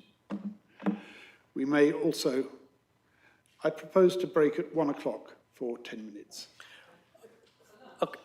And the feeling is we should break for lunch rather than yes. I'm very conscious that the developers have been very patient, and perhaps an indication as to whether the developers would, as is an unusual process, would be happy for us to break for lunch and then come back after lunch rather than presenting before lunch. I don't know whether anyone has a strong view on that. In that case, I'll take the view of the committee that we will break for lunch at 1 o'clock and meet back here at 1:45. That is, of course, dependent on Councillors Richard Williams and Martin Cahn being brief in their questions. Thank you. Thank you. It picks up on exactly the point that we just had, which is about this condition and the wording of it, just for clarity, so I understand what the condition is. The point that was just read out says that there will be no occupation until there is sufficient capacity. And that seems to me a condition about delivery, not a plan, because there will not be until it is built. Now, there is earlier wording, which says unless the local planning authority has notified the applicant in writing that it is satisfied that there will be sufficient capacity at the Cambridge Water Recycling Centre to accommodate flows, no occupation, blah, blah, blah. So it seems to me that the wording of the condition is actually about delivery, and that you won't be able to fulfil that condition until the expansion is delivered. So do we need to change the wording of that if actually what the intention is that once there's a plan, we'd allow it to go ahead? I just worry about the wording of it. Councillor No, but the fallback Williams, is worse. I think, if you don't mind, that is a matter that we will come back to in debate. Perhaps you would like to I'm raise happy it to do it in at a debate. later stage. Councillor Martin Cahn. It's rather similar, so maybe also you want to come back to the debate. It's just reading the condition, the planning condition, it seems to apply, this new planning condition, also to building 216, which is already occupied. And it would imply, therefore, that they had to stop occupying it at the day when planning permission. I don't think that's the intention, no. And I just wonder whether the wording needs to be regarding that building. Perhaps we could think about the wording on that and come back to it after lunch. So, members, it's now just coming up to 1 o'clock. I suggest we meet back here at 20 to 2, 1:40. Thank you.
Members, we're now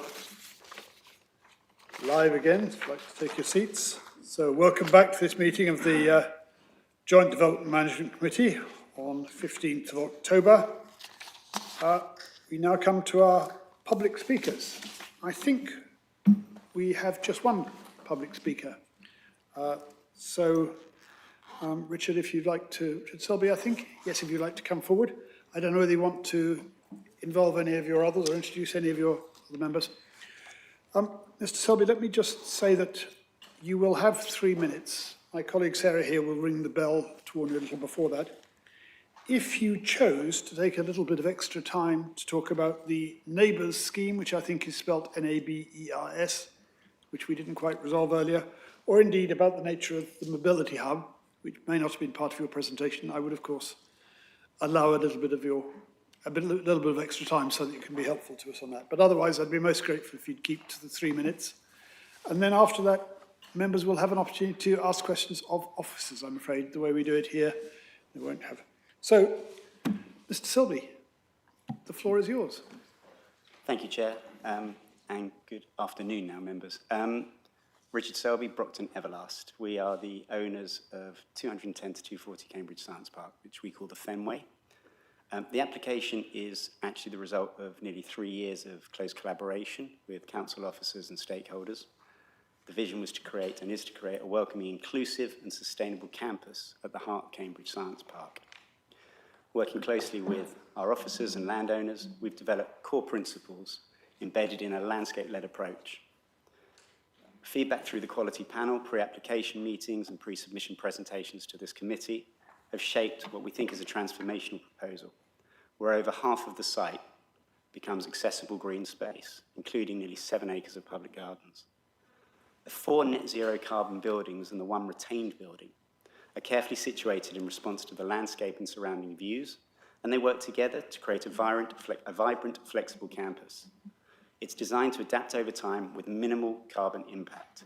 The scheme will support the evolving needs of startups through to multinationals across engineering, digital, life sciences and biotech, just to name a few, reinforcing the values that define Cambridge Science Park.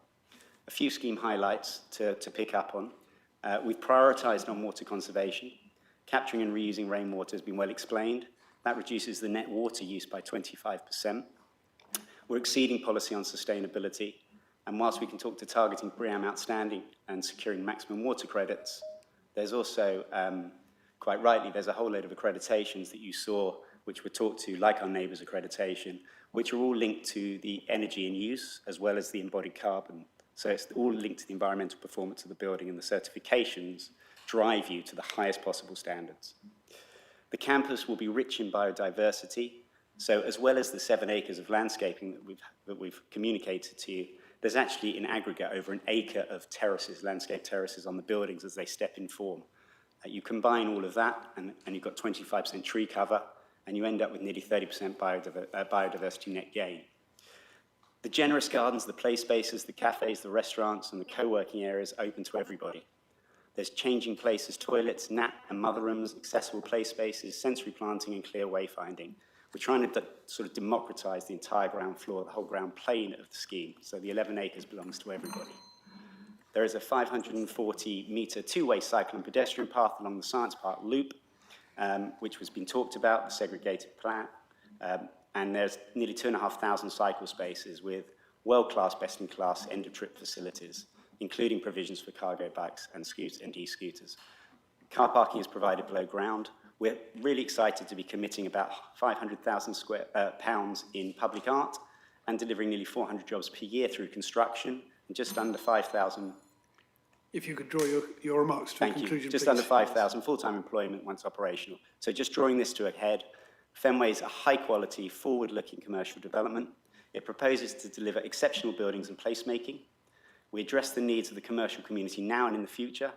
We're delighted to say we're in advanced pre-let discussions with substantial occupiers, and we're trying to balance this with a clear intention to be inclusive and accessible to a wider community. If we get all of this right, we're very excited about securing Cambridge Science Park's long-term and sustainable future.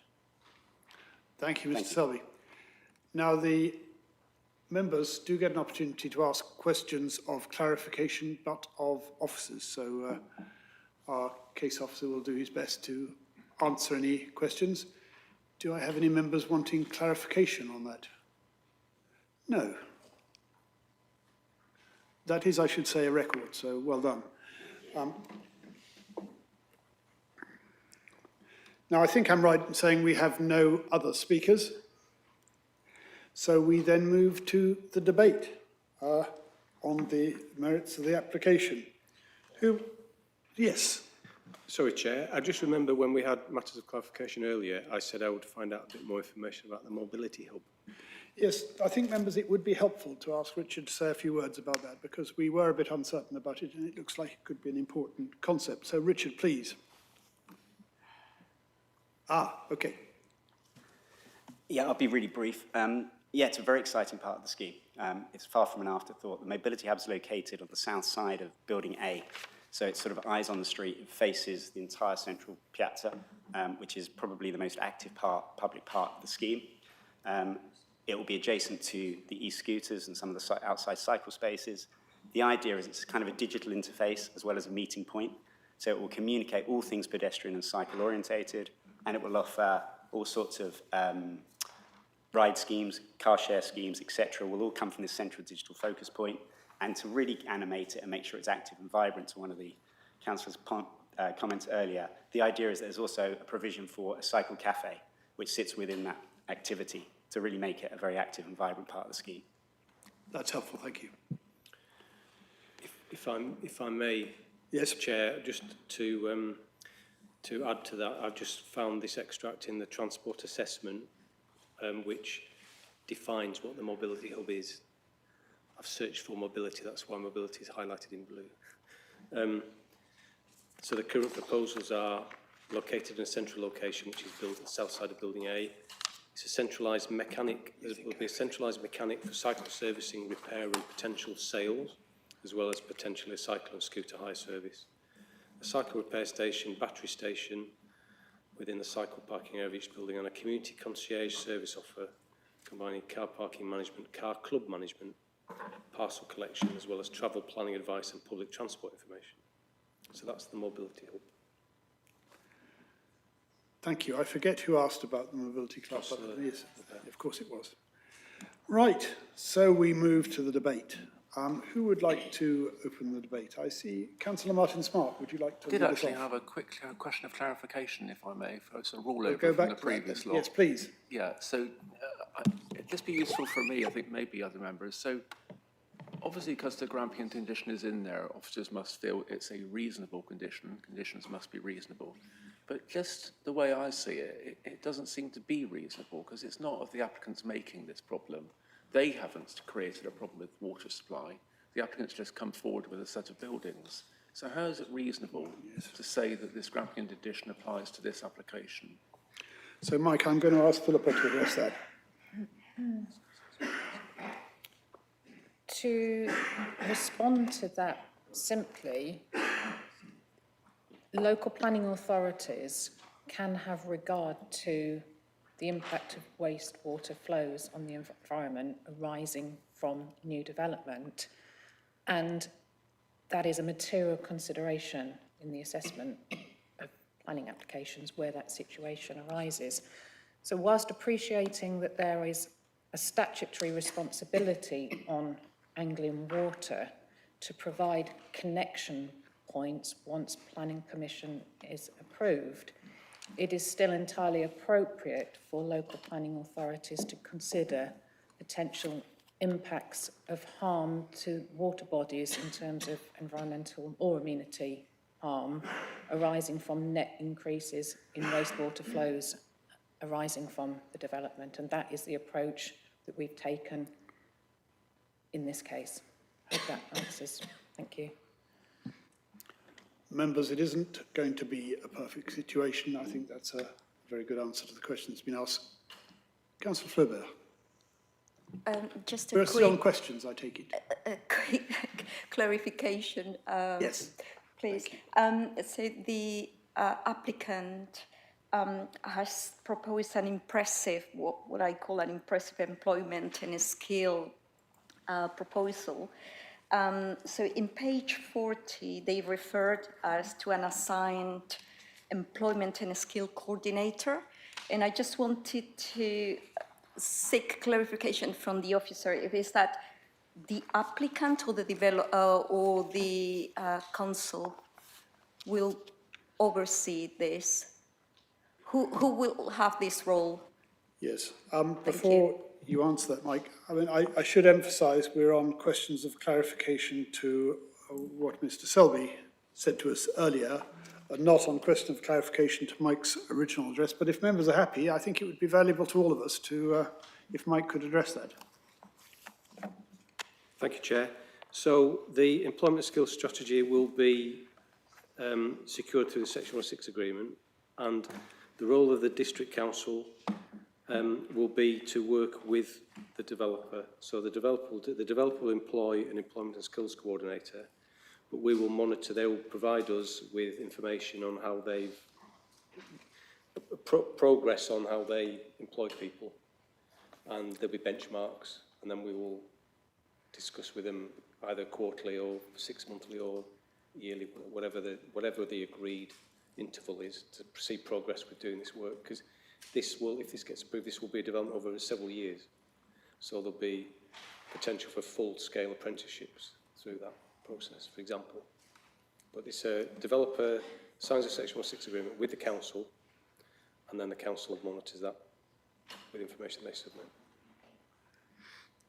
Members, I can see that my earlier congratulations to Mr. Selby were completely inappropriate, because you do all suddenly find you have questions based on what he said. So questions of clarification. I think I have Councillor Richard Stobart and then Councillor Martin Khan. And was there somebody else waving at me? I'm debate. Ah, yes, your debate, right. So we'll just deal with these two questions of clarification and then come to the debate. So it's a clarification of a clarification, really. Councillor Fobo's point about the employment and skills strategy. A cooperation of the developer and South Cam's fine. There needs to be a provider of education in that mix. No South Cams. Is this a question or are we in debate? No, it's clarification. I don't think that combination perhaps is enough or describes in enough what is actually quite a significant piece of the project. Mike, did you need to add anything, or do you think that question is self-explanatory? All I would say is that, thank you, Chair, all I would say is that paragraph 14.12 in the report, there is already a partnership in place with Trinity College and Cambridge Science Centre, which obviously could be expanded to bring in employment and skills strategy. Right. And Councillor Martin Khan, a question of clarification? Clarification, yeah. The proposal is for a mixture of research space and an office space. Office space uses a much higher employment density on per square foot than research space. We are assuming that there will be adequate demand for the research space. We can't know. They're within the same employment classification, so you could change between the two without permission. How are we protected that they might not? Are we protected that they might not change the balance and increase, therefore, the employment on site at a future date? What provision is there to cover that problem? Because obviously it can't straight away be, otherwise can't be protected from changes because it can be done under permitted development. I think that is a point for debate later. It's certainly not a point of clarification on what Mr. Selby said to us just now. May well be a valid point. Perhaps you'd like to come back to it. I'll call you in the debate fairly shortly, but I'd like to start. I think Councillor Richard Williams has offered to start the debate. And if others would like to show who want to, we can just, Councillor Porra, Councillor Smith, and Councillor Stobart. Councillor Williams, please. Thank you very much, Chair. So I just want to start by saying, in general terms, I'm very happy to approve this application. I think it's well designed. We've only got the one objection from a statutory consultee. We do have the objection from Cambridge Present and Future about the buildings, but I'm satisfied that the buildings are appropriate in that setting, which is already you know, quite developed. So in general terms, I'm very happy with it. The only issue, which I'm going to come to, is this water issue, and particularly that condition. Because, to be honest, I would personally be happy to approve this without that condition, because I don't think Anglian Water's objection is reasonable, given the points that we've already made. But could I just come back to my earlier question about the wording of the condition? Because, to my mind, that condition can't be satisfied until the increase in capacity has happened. I don't think that's the intention of it, but it does to me look like if there is going to be that condition, and to be honest, I'd probably vote against putting that condition in, but if there is to be that condition in, I think it needs to be clearer that it can be discharged when there's a plan, not just when the expansion's happened. I know there's the alternative of they can have their own, you know, arrangements for foul water, but how realistic is that? I mean, if they're going to have to put in a septic tank or put in a mini sewerage works, we're going to need a whole entirely new planning application, because I don't know where on these approved plans any of that would go. So I don't really think that option B is really realistic. Thank you for that. I suspect that a number of other contributions to the debate may be on a similar issue. Can I just ask Councillors Porrow-Smith and Stobart, who I have listed, whether it's the same issue you want to raise? No. Before we proceed to other speakers, I'm just going to ask Philippa, or possibly our legal advisor. I think that's effectively a proposal that we drop the condition concerned and consider approval without that condition. Is that right? Well, I move it. I'm not sure anyone will second it, because I'm a lonesome party person on this committee, although we're all non-political. I'm not going to formally move that we drop it, but I would like a clarification on the wording of it, because I do slightly worry that the wording makes it actually technically impossible to discharge when that's not the intention. Can we do that now? Yeah. Yes, I think it's best we do that now. Okay, I'm going to ask our legal advisor, I think, to address that. So, suggested amended condition: prior to the occupation of the development hereby permitted, written confirmation will be submitted to and approved in writing by the LPA, evidencing that the anticipated additional net increase in wastewater generated by the development are capable of being accommodated by the Cambridge Water Recycling Centre. Can you just remind us on what page we find? If I can come in, so this is an update to the additional planning condition that you'll find on page 2, noting the concerns that have been raised with regard to the wording that's been offered. I wonder if we need to put it on the screen. Can't put it on the screen. Can we do that? We can type. No, it's updated. I'll type it out. If you want to come, we'll come back to it. We'll come back to it later, okay? Thank you. So let's proceed with the debate. Councillor Porrow. Thank you. Yeah, I'd be much happier looking at that later, because I think a lot of things are pertinent. So I have some boring bits. I would like to formally request, if the panel support it, the committee support it, condition 22 includes a reference to cargo bikes and car clubs, though I am reassured by the Mobility Hub that that is happening, if that's all right. Condition 16, I would like to add something about providing the local planning authority this data on request. I have to say this is a high quality applicant. I'm no concerns in that area that they wouldn't meet it, but I think sharing that data is a precedent we should have, because we should be able to go back to developers and say, you promised X, are you providing it? Because at the moment that condition has been weakened, I think, from some of the more bespoke ones we did. And I would like to, as I mentioned in clarifications, the phasing condition 6, I would like to make clear that community facilities should be coming forward, you know, as they're needed, i.e. in time for occupation or appropriate levels of occupation. If that's all right, I'll just give Mike a chance to write those down, if that's all right. So in terms of the general thing, there are a huge amount of positives here. I have to say it's quite pleasurable to go through my papers and write good, good, good, and not oh no, which is what often happens. I do have some concerns about the skyline impact.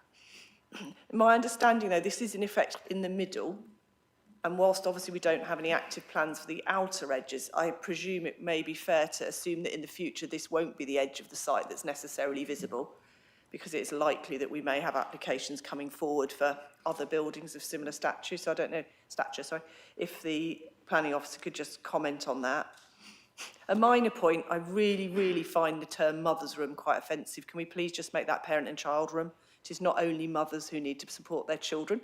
And for those of us who are very keen for parents of all genders to take their responsibilities, I think mother's room is not appropriate. So I would be very grateful if that could be changed. The colour scheme, I think on the lower levels, it is muted, understandably, to try and minimise the visual impact.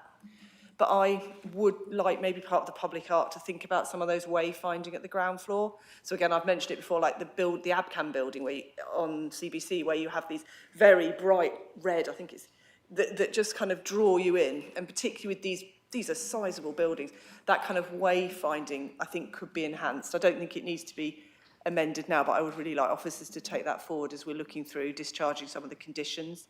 And wayfinding is important. I walked there from the bus, and it's incredibly hard to find your way if you're not in a car. The signs are not set up in any kind of meaningful way that you can see them when you're walking. In terms of the water, I know it's really boring on planning committee, but there are some really good things here. You've got the wellness platinum. You've got the employment and skills strategy, which I think is based on the Grafton one, which obviously in my ward I'm familiar with.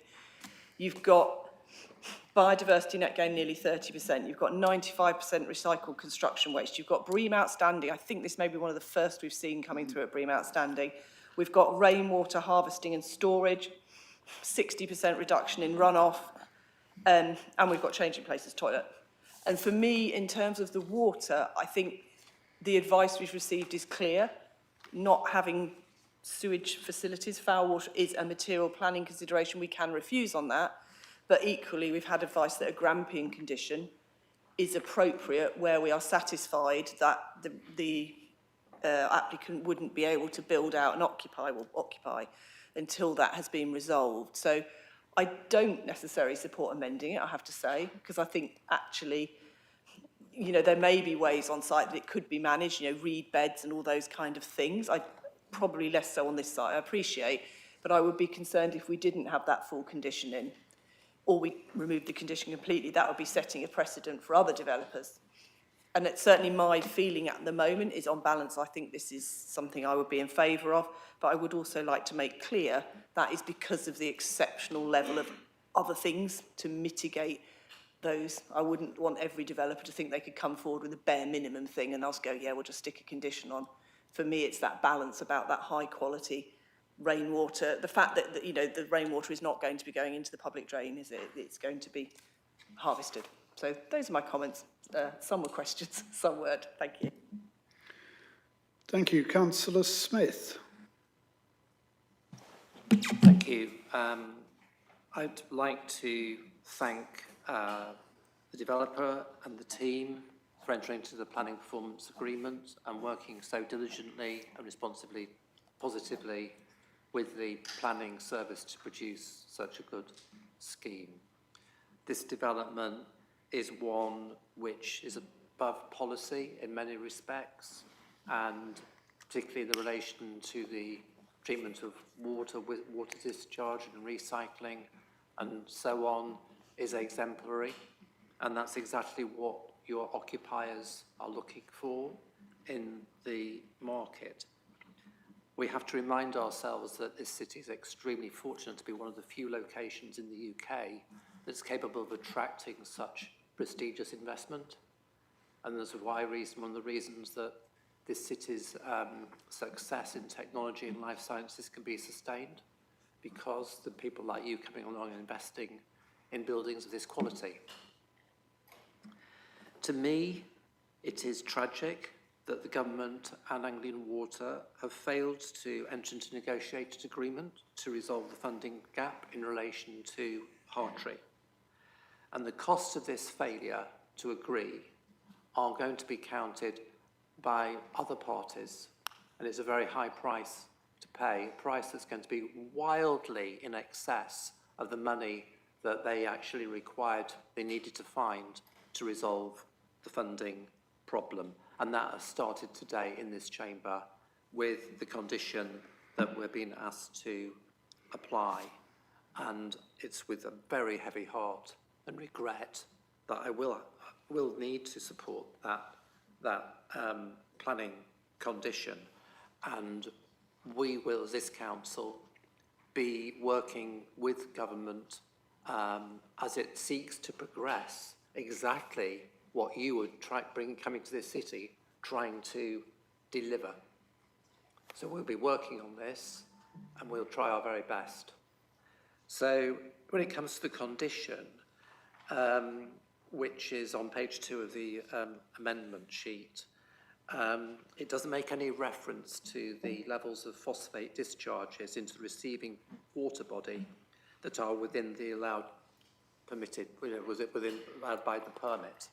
And I think that actually needs to be there because it's not just about discharge, is it?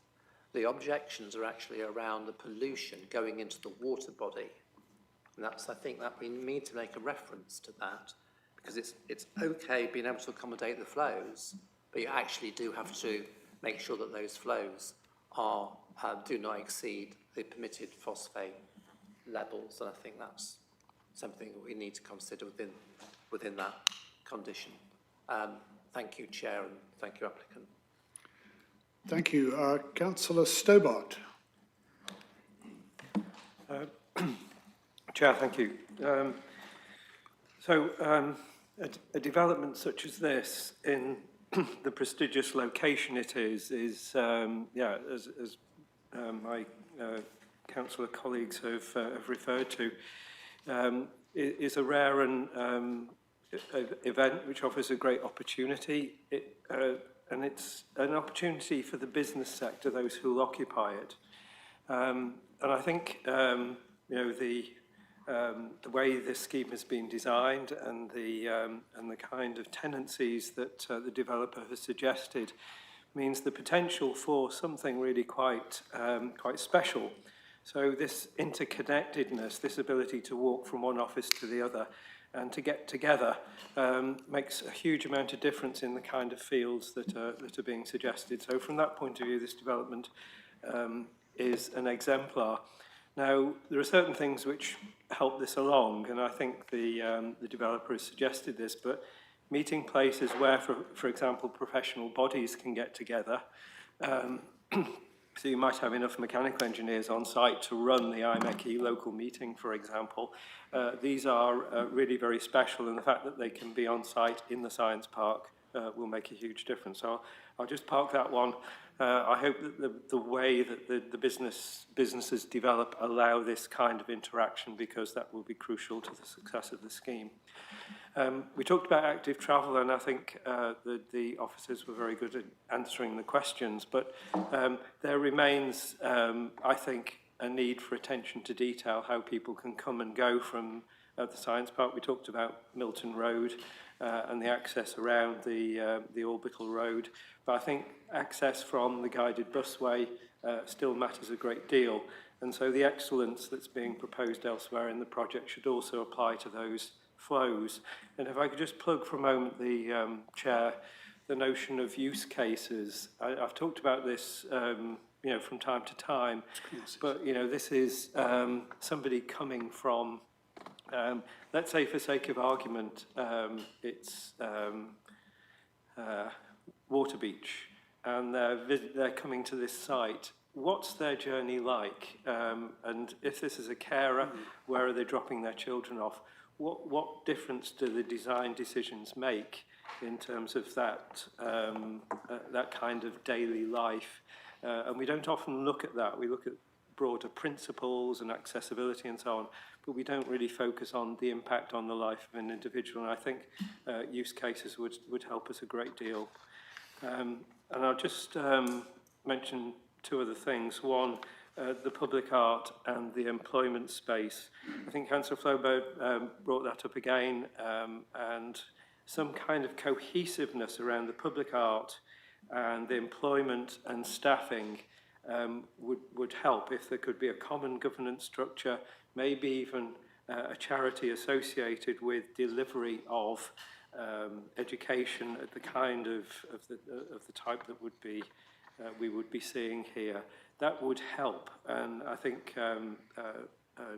Mike has referred to the Grafton Agreement as being exemplary in this case. Well, let's see it work out again here, and that this could be kind of a place to visit and be a focus of activity, but also excellence. And then just as a rider to that, I mentioned earlier in my question to Mike that I thought there needed to be an education provider in here somewhere. Well, Trinity College, yes, an education provider might not be the right one. I do have a lot of respect for Trinity College, but it could well be that in that kind of science and skills development space, others could participate, and I'd hope there'd be some thought given to that. And while Mike referred to overheating, when I questioned about overheating, I still think it's a live issue, and we'll just have to see if this excellent standard that the developer has proposed will meet those overheating requirements. But I think for us it remains a live issue. So I think overall, yes, I'll be supporting this. I think the water question has been debated. There will be a condition, but I would be very supportive of this application. Thank you. Councillor Bradnam. Thank you, Chair. I remain perturbed about, so I wondered if, right, sorry. I remain perturbed about the water concerns, and, you know, we've had advice about the Grampian condition and about the weight that can be applied, and the issue that,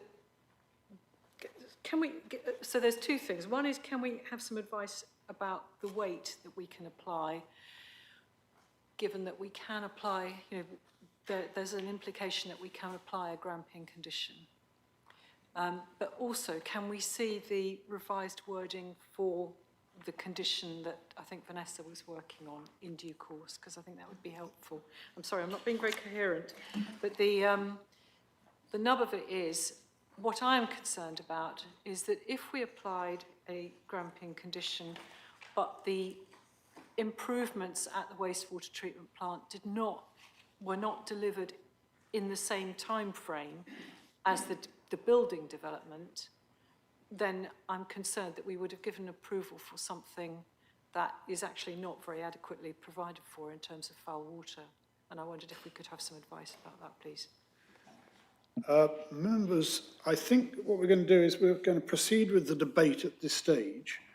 When everyone has spoken, there will be some issues that we will need to clarify in terms of the conditions and one or two suggested amendments that members may choose to pursue. So, Councillor Bradnam, if you forgive me, rather than seeking clarification at this stage, unless you want to add anything more for the debate, we will come back to that later because I have other speakers. It is sort of pertinent to the debate, Chair, and I fear my point, which was, as you will have witnessed, carefully worded at the time, I fear we'll lose that point if we don't have an answer now, and I think it would help inform the debate, if you don't mind. Okay, we will take that now. Are you able to help Councillor Bradnam with that? Sorry, Chair, point of clarification. Yes, please. Councillor Toby Hawkins, while we're addressing this. I think we already have been advised, it's in the paperwork, 18.42 on page 68. The weight we can put is neutral. The planning balance, it's neutral in the planning balance, this issue of the Grampian condition. And once again, I refer us back to my previous question of clarification of the part B of the condition. So that is the back, you know, we've got either sufficient capacity or sufficient alternative on-site to deal with the flows. As already been said, we don't have information on what that alternative is yet, but that will be provided. So there is already a backstop. We have all the information that we need. So I'm sorry, but I don't see that we require any clarification at this point. I might be wrong, but I don't think so. I think we have all that we need to determine this application. Councillor Hawkins, I'm not quite sure whether you're saying we need clarification at this point or that we do not need clarification at this point. My point is we don't. We have the information that we need in here. Yes. I'm going to leave it to officers to decide whether anything additional to what they have already explained to us is needed in response to Councillor Bradnam at this point. If I may, Chair, Please. my only observation is I'd like to ask Councillor Bradnam if perhaps you could be more specific with regard to your concerns about weight to be attributed to what. I'm not entirely clear what your question around weighting refers to, which element of the discussion this afternoon you're referring to.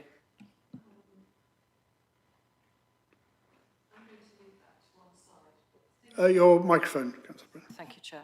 I'm going to leave that to one side, and I'm sorry to be confusing. The thing I am concerned about is that we have no way of knowing what Anglian Water will deliver on site. They've undertaken that they're going to do it, going to work towards a solution at the site, but we have no way of knowing if that's going to come forward in the right time frame for this development. And obviously these will take time, years to build out, but we have no way of knowing whether that provision is going to be in place, not just approved, but actually delivered by the time of this building. And what I'm concerned about is that I would be reluctant to get into the situation of, for example, not only with this, but with others, approving something that was built and then ended up being empty until such time as wastewater provision was provided at the treatment plant. It's the timing issue I'm concerned about. Yes, Councillor Bradnam, I take your concerns. I'm not quite sure that I see what it is that needs clarifying here. I think it's fairly clearly set out. Could Ms. Kelly perhaps advise about that? I think it might be perhaps more helpful if we could see the updated wording for the Grampian planning condition that's been suggested. So what I'm proposing is that we complete what I'll call the first round of the debate. I have a number of other speakers, and then we will need to come back to clarify some issues, including the wording that we discussed before lunch, and see that on screen. I think that will be ready to proceed, and I'm hoping that that will help to clear up some of your concerns, Councillor Bradnam, but we'll have to wait and see. So, Councillor Smart, you wanted to contribute to the debate. Thank you. Right, made some notes. So firstly, a member of my family works on the science park. I'm unfettered. I forgot about it earlier, sorry. So I'm not going to say I'm going to vote. I'll wait to see what others say first. I think it's bad luck for this applicant. You know, you should have come a bit earlier, unfortunately, but you're here now, so there we are. So this isn't a political meeting, but everything is political. Bit of context, Anglian Water, in the 34 years from 89 to 2023, have made £1 million a day profit for their shareholders. However, they seem to be a failing business. They're not delivering the service we need. So moving on, one question is, does the type of building matter? So I think I've asked this question before. We've got this building or buildings on the table today, but we'll have a children's hospital coming forward later. So are all buildings okay for this Grampian condition, or are some more important than others? What's the plan? So first of all, Grampian condition might well be explained, because I don't think residents listening to this meeting will have a clue what we're talking about. That would be good. As far as I understand, it's the thing that says a dog is a cat. It's just saying that something is in front of you, you can see it, it's not working, but it's going to work, so it's all fine. So what's the plan to make the thing work? We haven't got a plan, so I'm supposed to make a decision today based on a plan that's going to come, but I don't know what the plan is. And the only way I can see that plan working is that there'll be more sewage pumped into our rivers to make the thing work. And I don't find that acceptable. Now, in terms of the architecture, because we're in danger of only looking at the waste outfalls, there are decent architects involved here, but to my mind, I'm sorry to say, but I don't like the design. I'm not impressed by the quality of the architecture, not attractive, not inventive, generic. The plant screening, not attractive, that's the stuff on top. In terms of the planting over it, I'm always suspicious of buildings that have bushy plants all over them to hide the architecture, and that's the case here. We've also got green-coloured screens. We've also got green-coloured concrete. I'm not fooled by any of that. These are the sorts of buildings, very big buildings as well, very high and bulky, sorts of buildings you might see in, say, not quite central London, but just outside of the edge of London, but they would be more attractive than this. So I don't think they're appropriate for this part of Cambridge. I don't think they're good buildings, well designed or anything like that.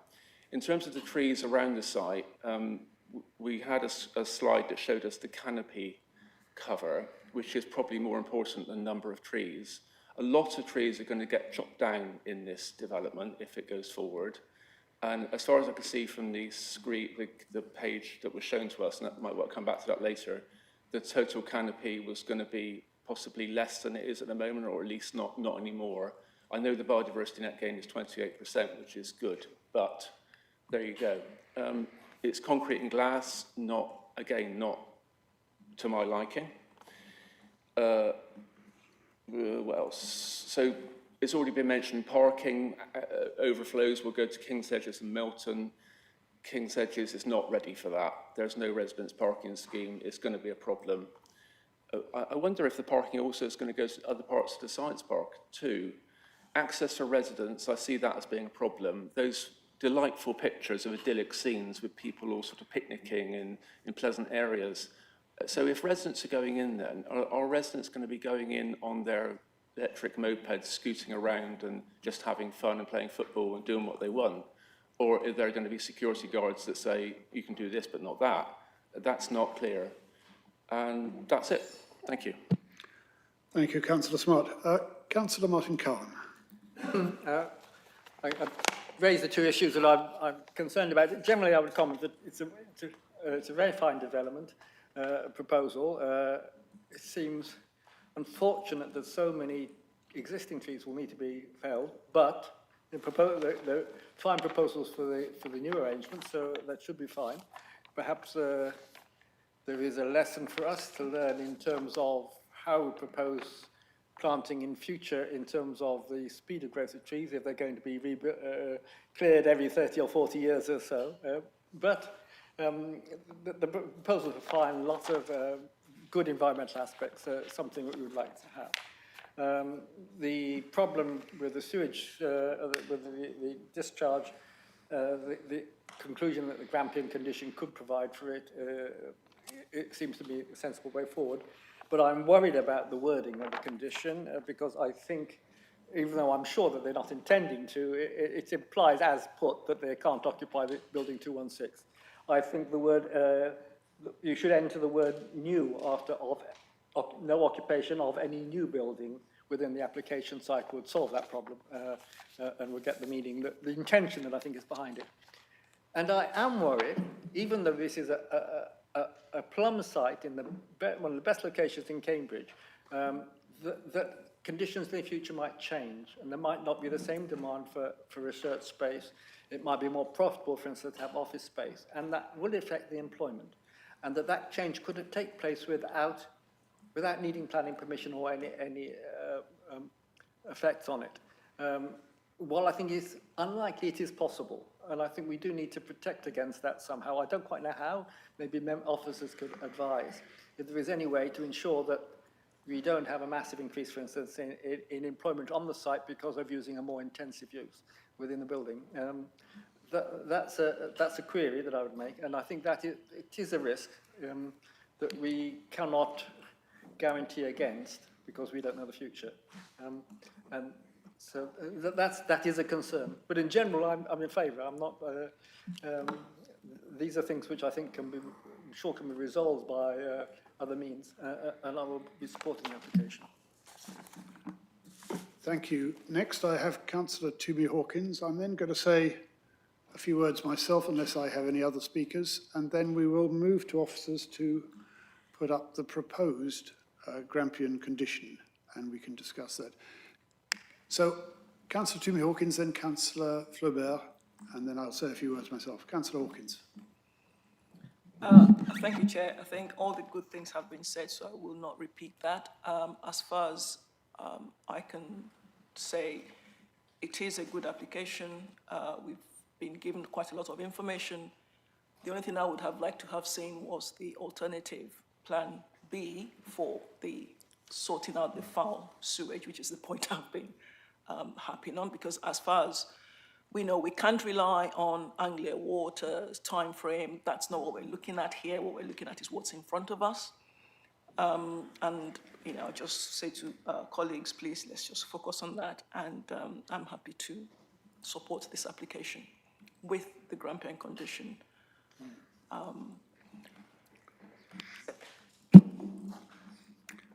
Thank you, Councillor Hawkins. Councillor Philibert. Thank you, Chair. Just a mention about, Councillor Porter, she mentioned about the parents' room or the mother's room. I will slightly disagree with her. I think it's very important to maintain this dignity for mothers that like to continue breastfeeding. So it's very important that women who decide to continue breastfeeding have the time with their child. Therefore, I completely disagree about calling it parent room, because it's very uncomfortable to breastfeed your child in front of, let's say these clear males. So she might not agree with this, but I just feel that this is very important to maintain this. In terms of my previous point about employment and the skill coordinator, I think this is an excellent idea. But we have to go further. I think in terms of monitoring, we need to be able to share this with the quality panel. Is possible. I don't know. I don't think we have done something like this before, but I think this is the opportunity to monitor equality, how well we're doing, and if we just leave it like that, it will come to what is always the case, that nothing ever happens. So I like to see if we can push in this the section 106 agreement something related to this. I understand that we never done something like this before, but we have an equality panel, and it's for something, and things like that should come to the quality panel to be discussed. Thank you. Thank you for that. I think I'm wrong. Councillor Porter does not want to come back at this stage. We'll have another opportunity later. Let me say a few words myself. I think other members have said a lot about the merits of this particular application. I'm not going to repeat those. I would just emphasise the process through which we have been here. And it started with the quality panel. I think we have also had an opportunity to look at this broad proposal previously ourselves. I'm not quite clear about the date of that, but that doesn't matter. I think this encompasses sustainability in its true meaning. Clearly, there are environmental benefits in terms of biodiversity net gain. Clearly, there are bound to be some environmental costs for a development of this scale. In terms of economic development too, I think it is extremely important that this should bring forward a significant number of extra jobs. Now, I take on board Councillor Khan's point about future flexibility, but the applicants have indicated how they intend to devote the space, that is the office and lab space, obviously a lot of space for other things too. I think if we wanted to limit their flexibility, we would be pressing government to change the use classes order. The government has chosen to provide that flexibility, and it's not for us to question it today. I share concerns that Councillor Stobart expressed. I think the emphasis has to move towards dealing with excess heat. This is a challenge we're clearly going to face with buildings, particularly with a large glass area. Now, it may just be that I haven't fully grasped all the elements that have been included. to deal with this, and it's not a matter that I think we should now seek to reopen. I'm pretty confident that the applicants will be considering that, and some of the measures that might be needed can be taken at a later stage if so, but I do urge that we give real close consideration to that. Do you know, I think members will forgive me if I just, for a moment, remind us all of paragraph 11 of the NPPF. I'm not suggesting we're not all familiar with it, but it is quite clear that this application does meet with our local plan policy, in particular E1.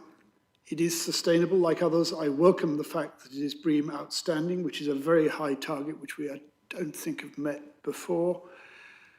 So that for decision makers, this means approving development proposals that accord with an up-to-date development plan without delay. Now, of course, we then have to come back to the question of a possible Grampian condition, which I'm going to ask officers to lead us through in a minute. The last thing I would mention before we move on to that, however, is, just as I said earlier, we should leave it to developers to consider how best to use the flexibility provided by the planning system as to the exact uses. I think we should also leave it to them to decide what to call particular rooms when we're fairly clear what the overall purpose is. And I don't think today we're going to get into whether it's called a mother and baby unit or whatever else. So if I may, I would ask members to pass over that, leave that to developers to resolve later. They will no doubt have heard what was said on both sides of that argument. So you can tell my view as to what we should do next, but before we do that, I think we need to just focus on this issue of the Grampian condition, including explaining for the benefit of us as well as for others what a Grampian condition exactly is. So Philippa, if I may pass to you. Thank you, Chair. Thank you. So, Grampian conditions, they usually relate to restricting development until off-site work is carried out. In this context, it would relate to restricting occupation of the development until the local planning authority has received confirmation that the anticipated additional net foul water flows arising from the development is capable of being accommodated by Cambridge Water Recycling Centre. Now, officers have considered the concerns previously raised by members in respect of the wording of the Grampian condition on the amendment sheet. We'd like to propose updated wording. Now, this uses as the basis Anglian Water's own wording, which Anglian Water put forward as a proposed Grampian condition in their own original consultation advice in respect of this application in early August 2025, before the government announcement to not fund the relocation of the wastewater recycling centre. So, Mike, would you be able to put the updated wording up on screen for members? Whilst he's doing that, I'd like to make an observation. Councillor Smith referred to potentially including reference to phosphates in any updated condition. Officers wouldn't support that approach. We don't have specific evidence in relation to the specific impact of phosphates arising from this development, from foul water flows. Only strategic catchment-wide advice from Anglian Water that net increases in flows to the catchment are likely to increase phosphate levels. Therefore, officers would not be supportive of being so precise as to include specific reference to phosphates. But potentially, should members be comfortable with this wording, we could look at finalising the precise wording with chair and spokes.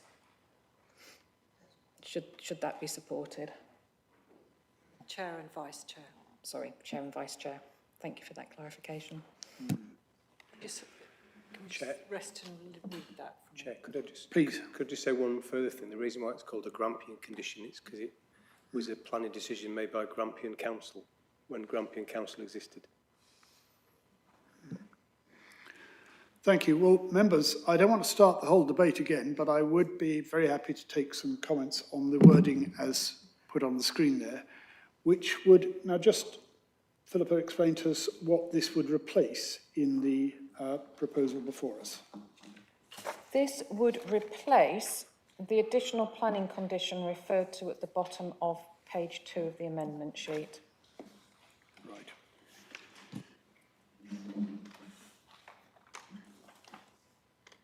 I'll just give members a moment or two to absorb the difference between those two versions.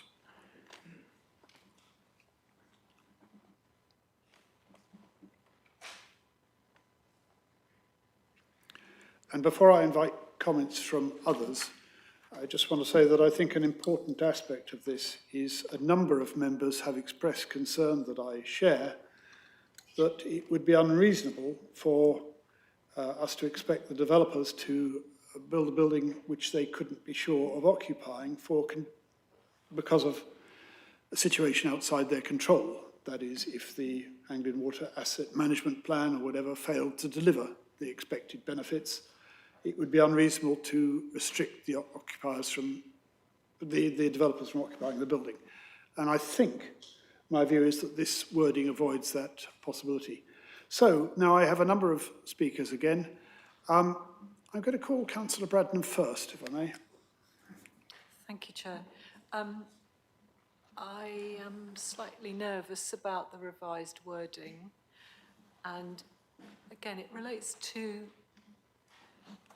what I'm concerned about is that time frame between the building of a building and its ability to be occupied because there's sufficient foul water capacity at the Cambridge Wastewater Treatment Plant. And what it was sort of slightly more specific in the previous version, but in this version there's no kind of allusion to being in the same time frame. You know, and indeed in the previous proposal, A said, if I may just go back, it says, it's a bit of a long sentence, but I'll start it halfway through, that there would be capacity at Cambridge Wastewater Recycling Centre to accommodate the foul flows from the development. No occupation of any building within the application site shall take place until written confirmation has been provided by the local planning authority, confirming that, following consultation with Anglian Water, either A, there is sufficient capacity, and this is the point that Councillor Richard Williams was making, that there is sufficient capacity within the site to accommodate the foul flows, or there's alternative, on-site alternative. Now, that condition indicated that it would not be occupied until there is sufficient capacity, whereas this is, if I may say so, somewhat woollier. I don't know if others agree with me, but this is a bit too vague, I think. Councillor Bradnam, we will need to come to an agreement as to the wording of any Grampian condition. I should point out also that we do not impose Grampian conditions that are not acceptable to the applicants, so we will be considering their view on this before we progress to a final version. But at this stage, can you be clear, are you proposing that we stick to the original or that we amend the one now on the screen in front of us? We need to have clear wording. The phrase, the proposed development are, sorry, let me just read the section. That the anticipated additional flows generated by the proposed development are capable of being accommodated. When? 10 years, 15, 20? Do you see what I mean? There's no tying of it to the building. I have to say, Councillor Bradnam, I don't quite see the problem, because you're saying at what time? At the time at which confirmation is provided to the local planning authority. They will have to be able to establish that. I don't think we have to put any other time on this, do we? I think there are other speakers. The reason I'm saying it, and since you've asked me, I'm explaining. Thank you. In the previous version of the Grampian condition, which, as you said, Anglian Water had approved, it said that either A, there is sufficient capacity now. You know, in other words, at the time that this bites within the centre to accommodate the foul flows. Whereas this is, it's capable of. And that seems looser to me. Okay, thank you, Councillor Bradnam. We have a number of other speakers, I hope, on this point. Let me just remind you that we had a number of concerns expressed during the debate, and officers have done their best to pick up those concerns and to reflect them in some wording that may or may not be acceptable to the developers. And so if you're speaking at this stage, I would ask you to be specific about any changes in wording you might propose to what officers have put on the screen here. Councillor Martin Khan and then Councillor Porrow. I just wanted to confirm, I think it's probably covered, but I'm not sure. First of all, whether, if, for instance, the existing building 216 where the tenant left and then it was, would this apply to the reoccupation of the building? I don't think that was intended. Are you certain that this wouldn't apply? I just wanted to be sure. And the same point is, does it cover the fact that you might make your own provision for treating sewage on site? I imagine it does, because you're saying it then would not create additional flows to the Cambridge Water Recycling Centre, but I wanted to be sure that they're happy about that. Can I just ask officers, could we insert prior to occupation of any new buildings or words to that effect so as to protect the developers from occupation of existing buildings being restricted?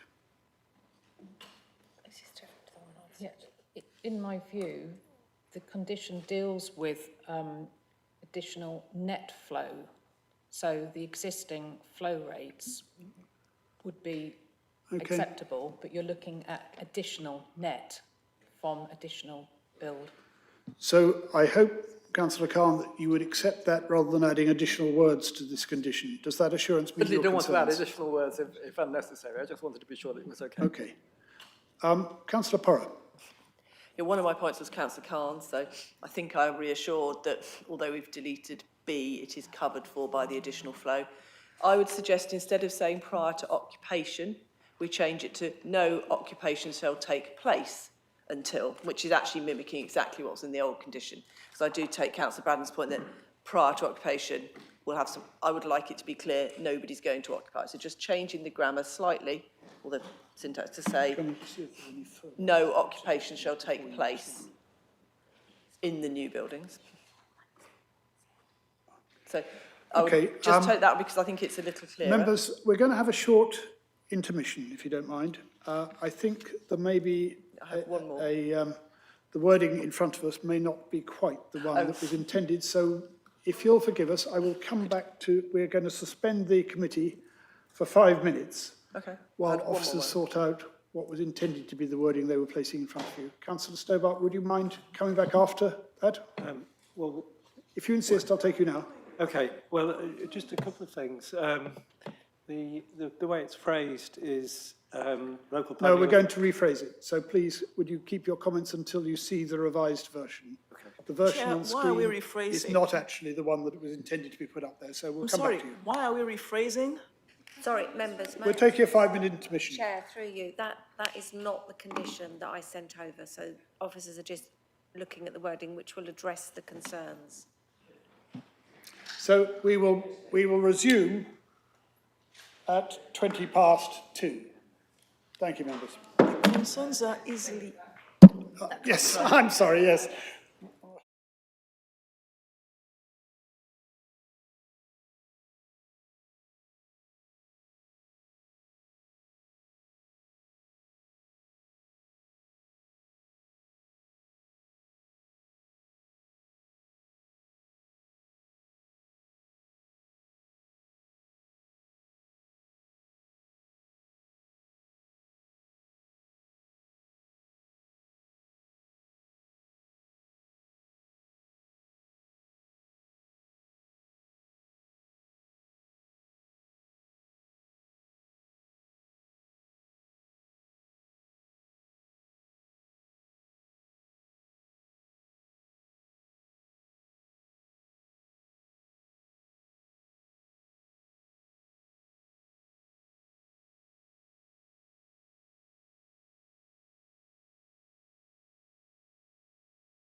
Go live. Members, welcome back. I apologise for that short interval. I wanted to make sure that we were not wasting time.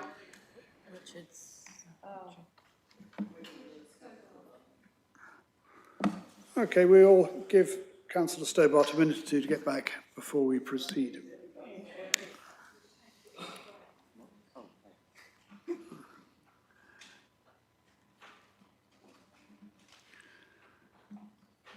I'll start again.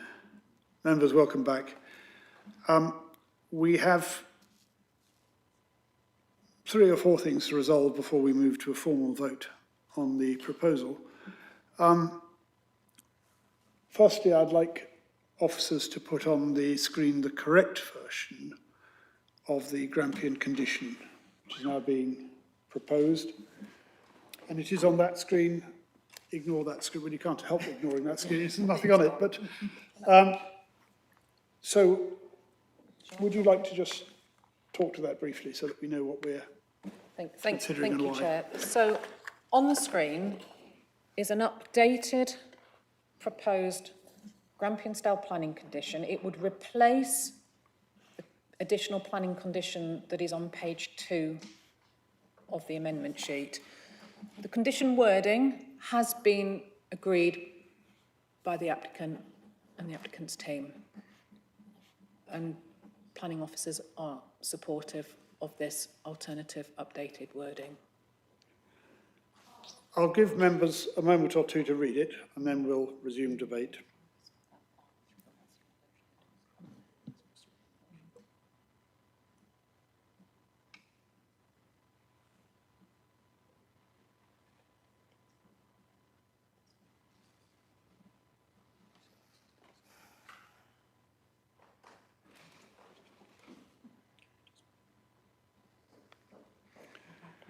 Members, I think we've all had a chance to absorb that. I'm not proposing to seek further comments on it. I think that that amendment takes on board all of the points that have been raised in debate, and that it is applicable to new buildings, which was a point that was raised.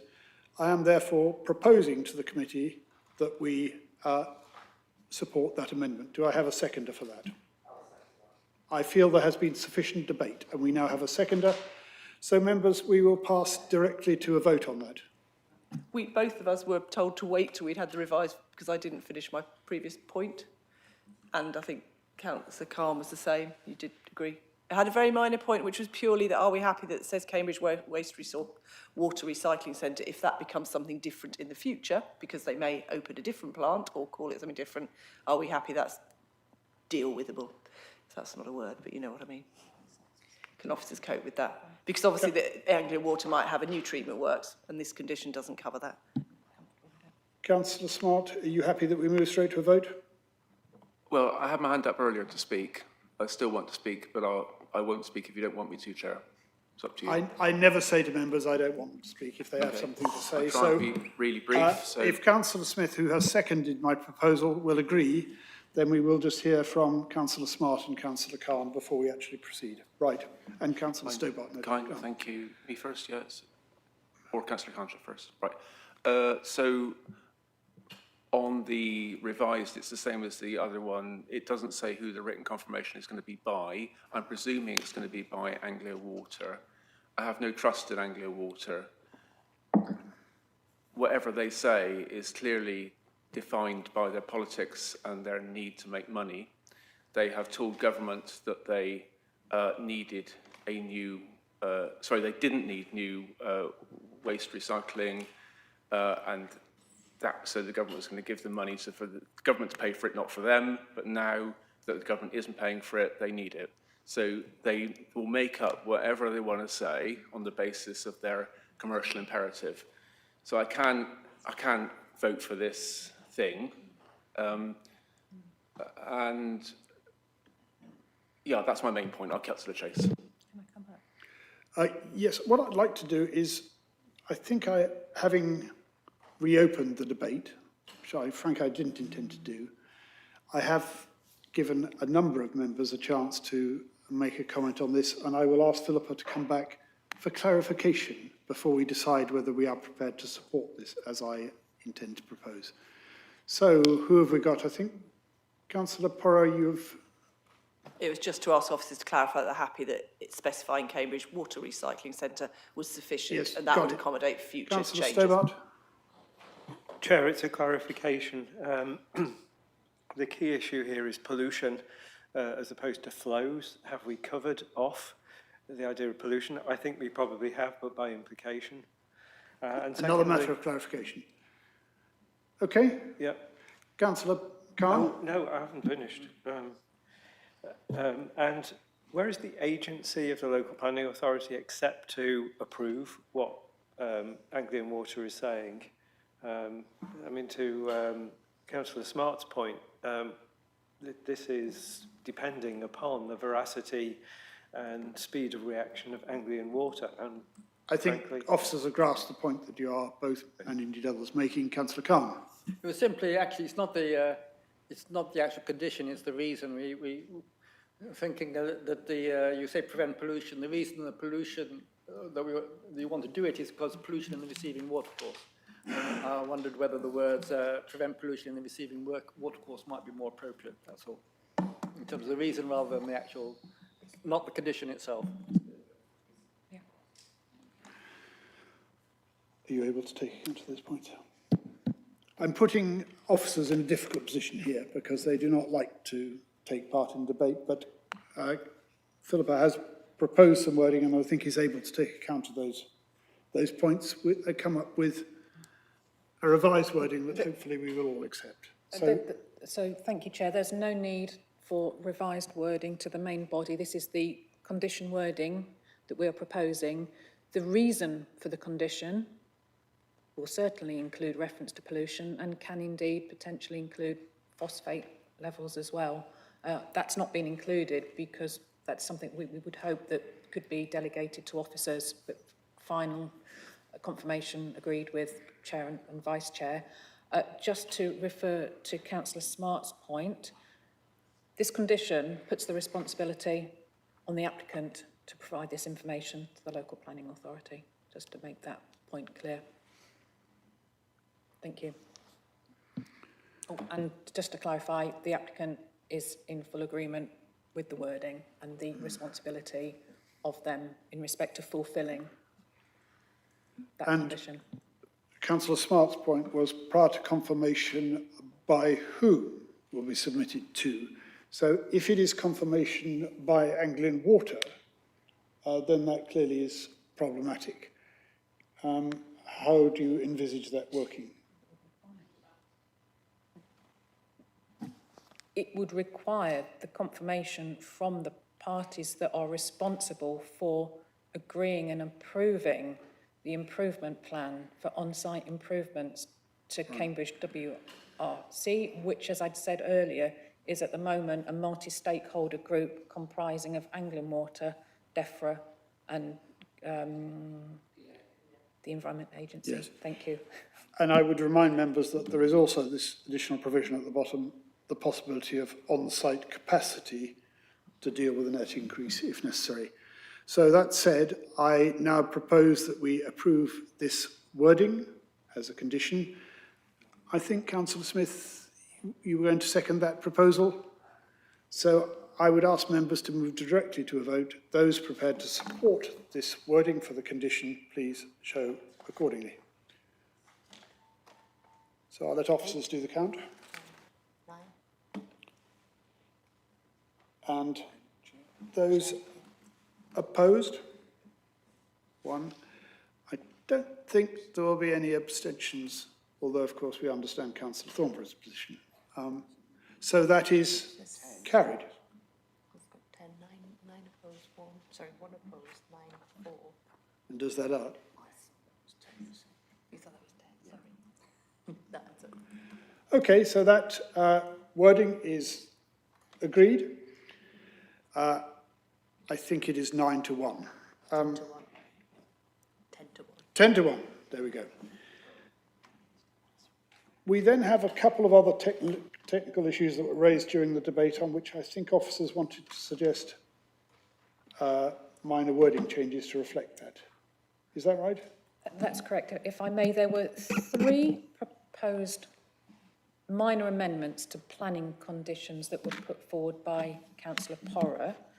And if I may, I can explain those. I believe that there will need to be a vote taken for each of those. Is that correct? Yes.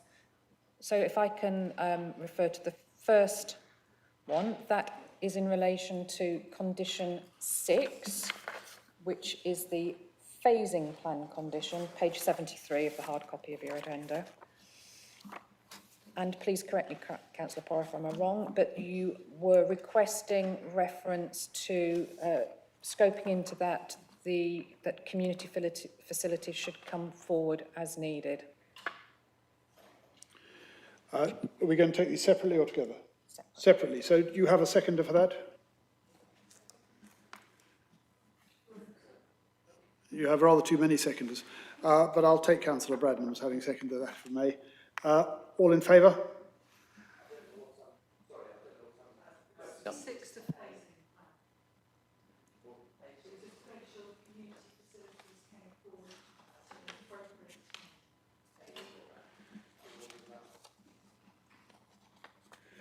Councillor Porrer, would you like to repeat the wording and explain where My it fits? Since understanding you're the is proposer. Philip is proposing on page 73, condition 6, section A, buildings including community facilities as needed.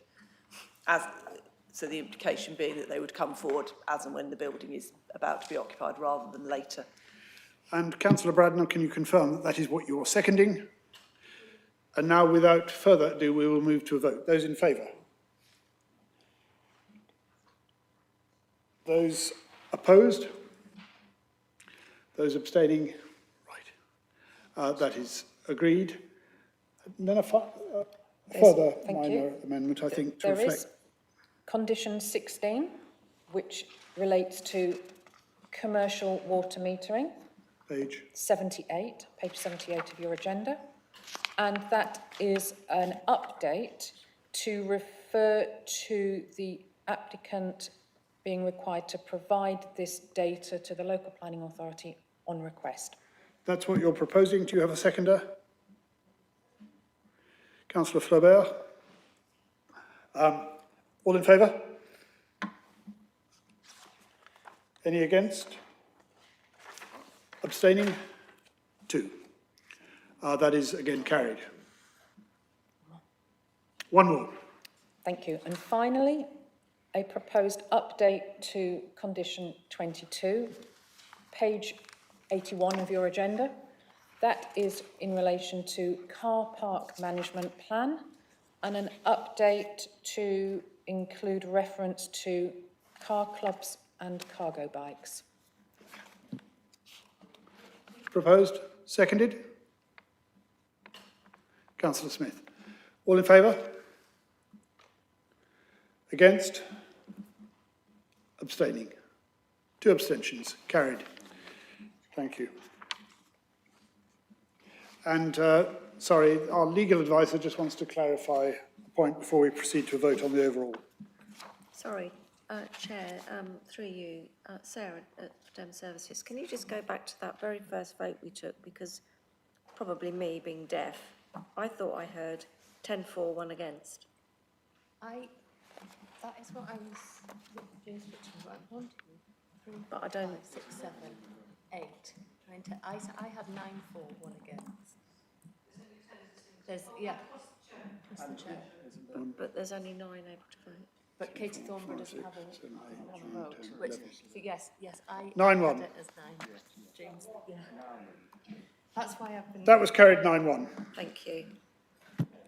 So before we proceed to a vote on the proposal as amended, I'm going to ask Philippa Kellesy, our Strategic Sites Manager, to just sum up what the proposal is to avoid any possible doubt. Would you like to sum up and the recommendation? And the recommendation, yes, the recommendation, Oh, just the recommendation. as you like. Okay, so, thank you, Chair. So, bear with. Caught me out.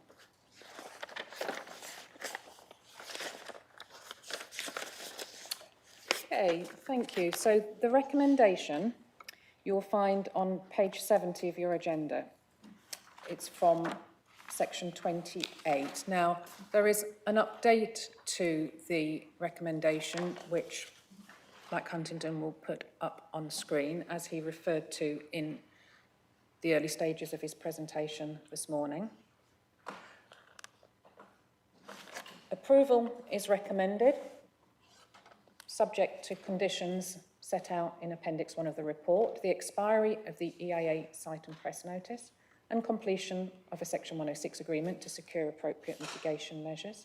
In the event that any substantive further issues are raised as a result of the EIA site notice requirement, delegated authority to determine the application is given to the Head of Planning in consultation with the Chair and Vice Chair of JDMC. This should be read alongside criteria A, B and C on page 70. Would you like me to read all those criteria? No. No? I don't think we need those read out again. We've been through that a number of times. Thank you. Yep. Well, there are updates to the planning conditions. So we have an updated planning condition which replaces that on the amendment sheet. That's the planning Grampian condition, which we agreed earlier with regard to off-site improvements or capacity improvements with regard to foul water flows. We have an update to condition 6, which is the phasing plan, an update to condition 16, which is the commercial water metering condition, and an update to condition 22, which is the car park management plan. We also have an update to planning condition 3, which is referred to on the amendment sheet, which relates to the quantum of development, clarification and update of that condition. I think that covers everything. Thank you, Chair. Thank you very much. Do I have a proposal that we support the officers? Councillor Toomey Hawkins, thank you, and Councillor Martin Carn is seconding that, I think. Yes. So, all in favour of the proposal as outlined, please show.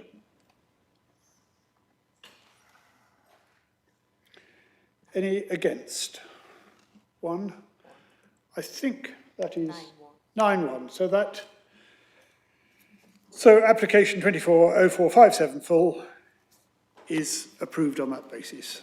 Thank you, members.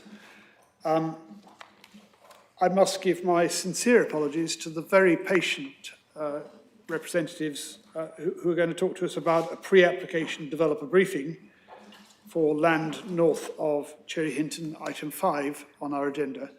I suggest that we just, to organise the changeover, if we just give us 5 minutes. So we'll take a further short break.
like yourselves, put into these pre-application developer briefings. They really are helpful to us in reaching the right decision in the long term. So I think, who's going to lead? Ulrich van Eck, I think it's... No, I'll tell you what, you lead and introduce your team. Yeah, thank you, Chair. And to say apologies on behalf of Ulrich, he also had a 4 o'clock meeting which he had to travel to, so he's just left, unfortunately. So, I think many members will know me already, but I'm David Fletcher, planning consultant who have been working with Bellway Latimer on this scheme for the last 5 years. I'll hand over to Alexis. Hi, yeah, my name's Alexis Butterfield. I'm partner at Pollard Thomas Edwards, the architects for the scheme. Hi, my name's Tom Dollard. I'm partner at Pollard Thomas Edwards, sustainability lead. Right, the floor is yours. What, 20 minutes? About right? Yeah, we'll keep it snappy. Lovely, thank you. Yeah, appreciate you've had a long day, so we'll whiz through this. If you want us to go back to anything in detail, obviously we're very happy to pick that up in the question time. But principally what we're here to do, to talk about today is an update on where we're at. We're going to talk to you about what we're calling RMA 6, which is our next phase that we're bringing forward at the moment on land north of Cherry Hinton. And we also wanted to talk to you around a uplift in density that we're at very early stages in consideration of. We wanted to be completely transparent because when RMA 6 comes forward, we'll be very close to the 1,200 houses allocated in the overall site. So it's very clear that there's an area of white land that there's an opportunity for uplifting in density for. This is the location of the site, which I think obviously all members are aware of already, so I'll skip past this. We've to date built 147 houses, completed and occupied. Bellway Latimer are proceeding at pace with an aim of completed 100 to 150 dwellings per annum, but actually looking to accelerate that where they can, which includes starting on what we've called RMA 4 on the Coldhams Lane side very shortly. This is just some pictures of the as completed first phase of the development with what we called RMA 3, including the play park, which is in the bottom far corner of the scheme. This slide we thought would just be very helpful just to have a quick recap on the non-residential uses on the site. So we've got the temporary community facility up and open within our first phase. So that's two future dwelling houses which have been converted. A lot of members will probably remember in the summer we obtained our consent for what we called RMA 5, which included the new community centre, cafe, convenience stores and the non-residential uses within the local centre, which will come forward in conjunction with the village green, which is immediately adjacent to the community centre. There's also provision for a primary school and secondary school on the site, which the county council will be delivering in due course. This is just some CGIs of the local centre and the community centre and the convenience store. This slide just provides a bit of an overview for members, just in terms of what's been consented to date. So if you can see this, it's slightly blurry. So the sort of the purple hatching on the sort of east side of the site, next to where we can see East Park. So that was our first phase. So that's on site at the moment. That's where Bellway are busy building and occupying dwellings at the moment. We also got consent for what we called RMA 4, which is the 136 houses on the Coldhams Lane side. So that's on the far west side of the site. And then in the sort of darker green turquoisey was the RMA 5, which is the scheme that members consented this summer for 292 dwellings. This just shows a bit more clearly where the future application would be. So it's the area that's highlighted in orange in this plan. So it's effectively the land towards the north side of the site, and then also a couple of smaller pockets adjacent to where the primary school is and adjacent to the village green. What you'll see there, we've also done a calculation just in terms of what we've got consent to date up to RMA 5, and the RMA 6 application we're currently looking forward to bring forward that for around 355 dwellings. If I go on to the next slide, because it shows it slightly more clearer, The 355 dwellings, which is in the RMA6 area, highlighted in red here, along with an area of land that's been identified for a care home, which will provide 66 beds. That would provide the total of the 1,200 dwellings as the outline consent already has permission for. So all of the area then in orange would be a new, likely to be a full application for an increase in that density.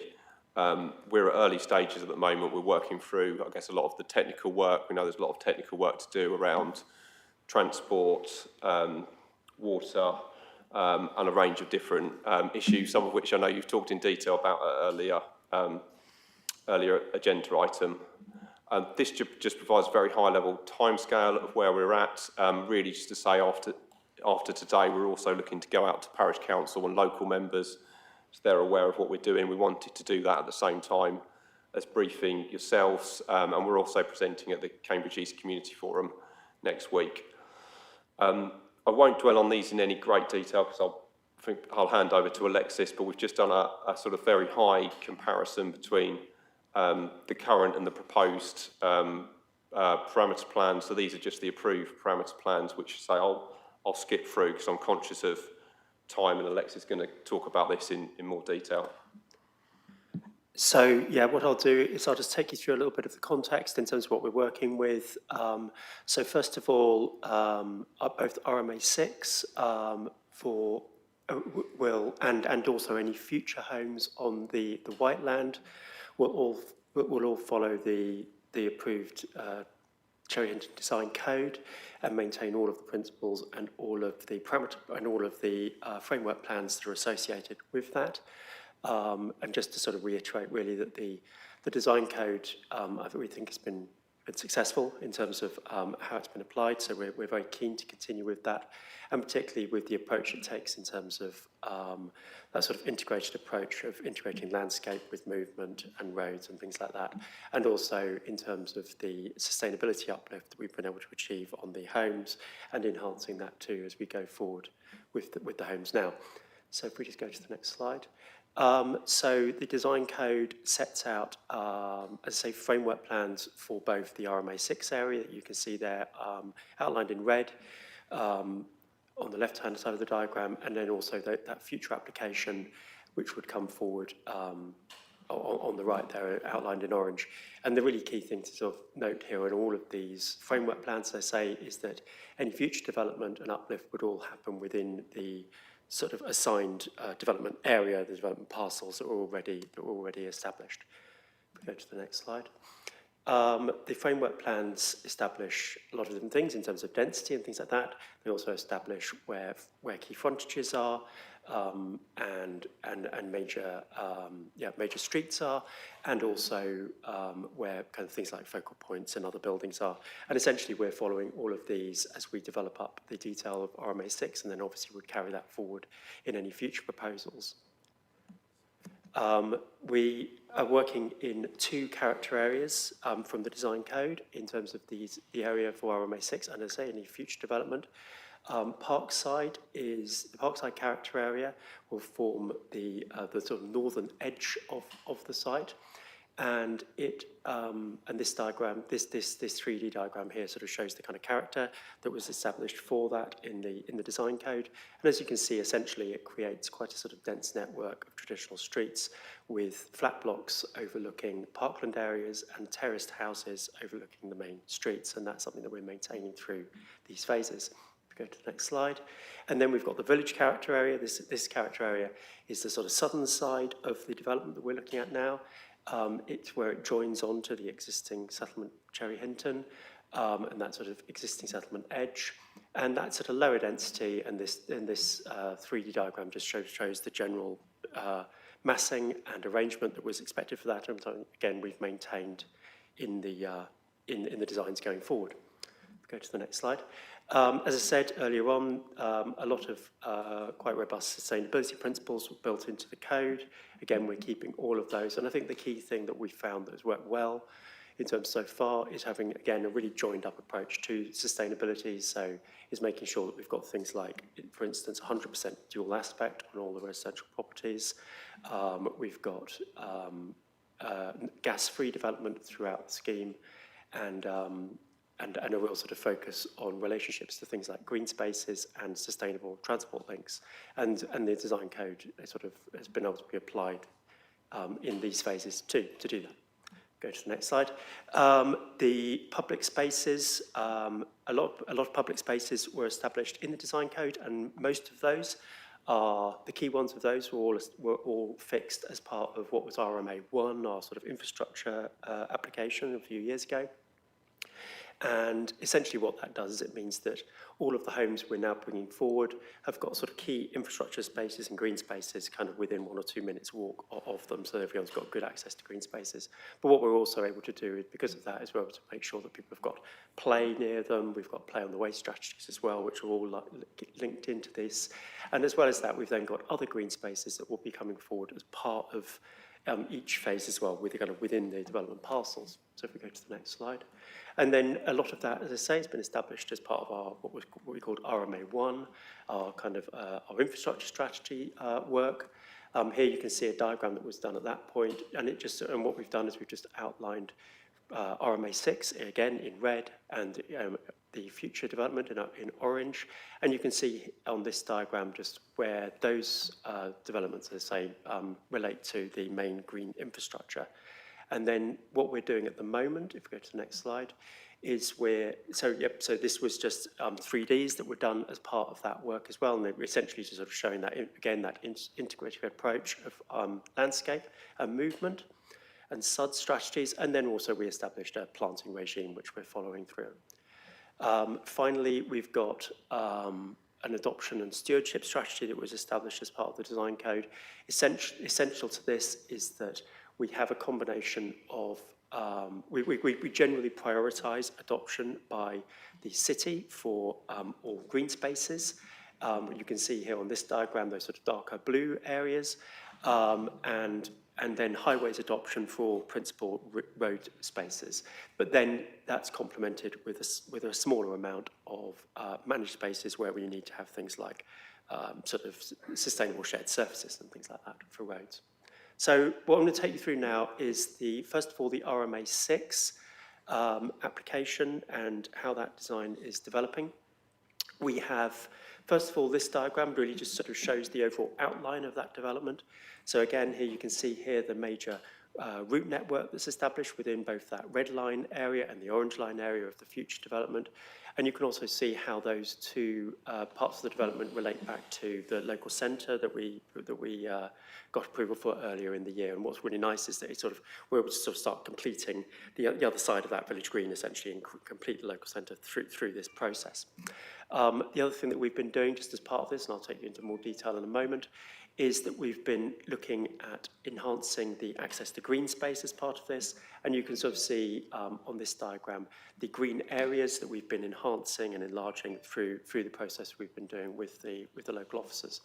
In total, RMA 6 will deliver 355 new homes within that red area, and as well as about 2,500 square metres of public open space just within the red line areas. So if we go through to the next slide. So all of that work is being coordinated, as well as those new green spaces within the parcels. We're also coordinating that with detailed design of the green infrastructure that's around it and the street infrastructure. Here you can see the emerging designs that we've got for West Park, which relates to RMA 6 and includes a large new play area, among other things, as well as a significant SUDS landscape following the north side of RMA 6, which will be overlooked by our new flats. And then here we've got the corresponding area called North Park, which will relate closely to the future development spaces. And here we've got a little bit more space to work with as well. And so, as well as more sort of green landscapes and SUDS infrastructure and also cycling infrastructure, we've also got quite sort of significant amenity space. We've got a BMX track that's incorporated within the landscape. We've got a kickabout area, and then we've got other sort of play on the way elements as well. And then, as well as those big significant landscapes, we're also able to start looking at, or we've also been able to start looking at all of the smaller spaces related to the street infrastructure. So here's just 2 examples of the green pocket spaces which are associated with the primary route, sort of showing where we've got things like landscape crossing points, which also incorporate, again, things like, as you can see, tree planting, which reflects the design code's tree planting strategy, and also things like, again, play on the way and seating. The other thing that we've been doing with working with the officers is we've been able to do site visit, where we were able to walk the development boundaries and get a really a good sense of that sort of granular level of boundary conditions, where we want to make sure we're keeping hedges and other things that may not have been picked up at a sort of larger scale stage.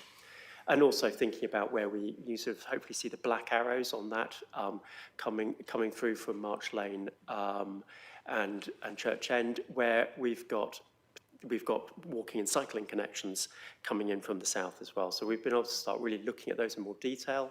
This is just some emerging drawings that are being done from the 3D model, looking at those in more detail. And the key thing to sort of note here really is what we're trying to do is make quite sort of seamless connections, particularly, for example, at March Lane, where we have a continuation of the street infrastructure, albeit there's a modal filter, so it's just for walking and cycling. But what we really want to do is make sure there's that really sort of seamless connection between the existing settlement and the new development. And then sort of expanding on that really, this diagram just starts to highlight all the various different areas that we've been able to make, working with the officers, we've been able to make enhancements to that original design code design.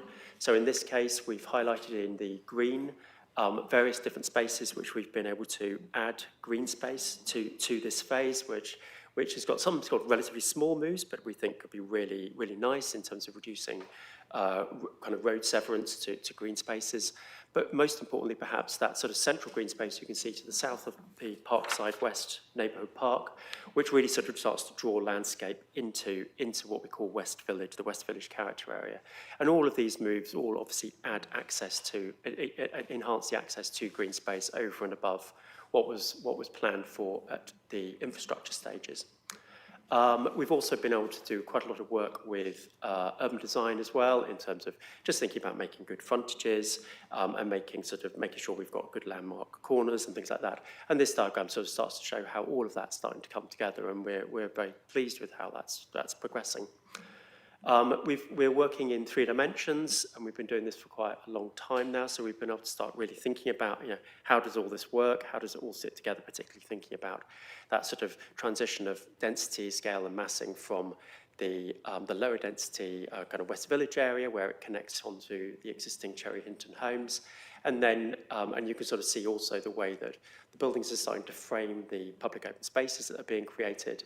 And then looking from the north this time, sort of the west and north this time, looking from the linear park that we're creating, you can see the importance of that neighbourhood park and then the green street beyond it. All of those spaces are lined by terraced houses and flat blocks on corners and things like that, which very much reflects the design code aesthetic that was always intended. So we think that's working well. And then just sense checking that back to the parameter plans, sort of showing how that works in terms of building height and typology. So here you can see how the building heights relates to the sort of letter of the framework plans that were created, but also the sort of spirit of them as well in terms of the overall heights. And then the other thing that we've been able to do is develop the refuse collection strategy. So this just shows the main refuse collection route, the bin lorry route. And the key thing here to note is that the refuse collection strategy that we're developing is going to pick up on the new waste policy in terms of removing the drag distance for collection. So that's something we've been able to incorporate into this phase from the outset.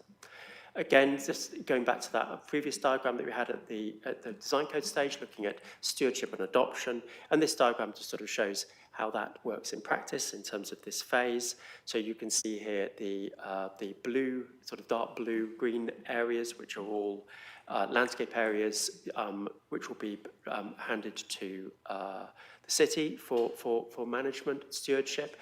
We've got the pink roads, which are all our adopted streets. And then we've got yellow of which are primarily parking areas for the homes, but also gives us, if we just quickly go back, but also just give us areas where we're going to have things like permeable surfaces for facades and things like that. So it just helps us to Alex, manage forgive that. me, are you getting close to Very the close, end of my your apologies. presentation? So this is just our 10-year layout, just making sure we've got good pepper potting, a good clustering across the site. And this is how the typologies work, and that very much relates to the scale and massing we were discussing earlier. Typologies are all arranged in urban blocks and very much reflect the previous phases, albeit we're obviously refining that as we go through it. And then the material palette also reflects that. Just quickly going to future development parcels, we've got, as I say, this is now quickly focusing on that orange area, looking at the overall street network that we're looking to develop. The key thing that we're doing at this stage is starting to think about how we can improve access to green spaces again, and how we can also improve things like the allotment design, and also potentially create opportunities for other sporting uses, particularly a paddle centre we think could work well. If we just go to the next slide.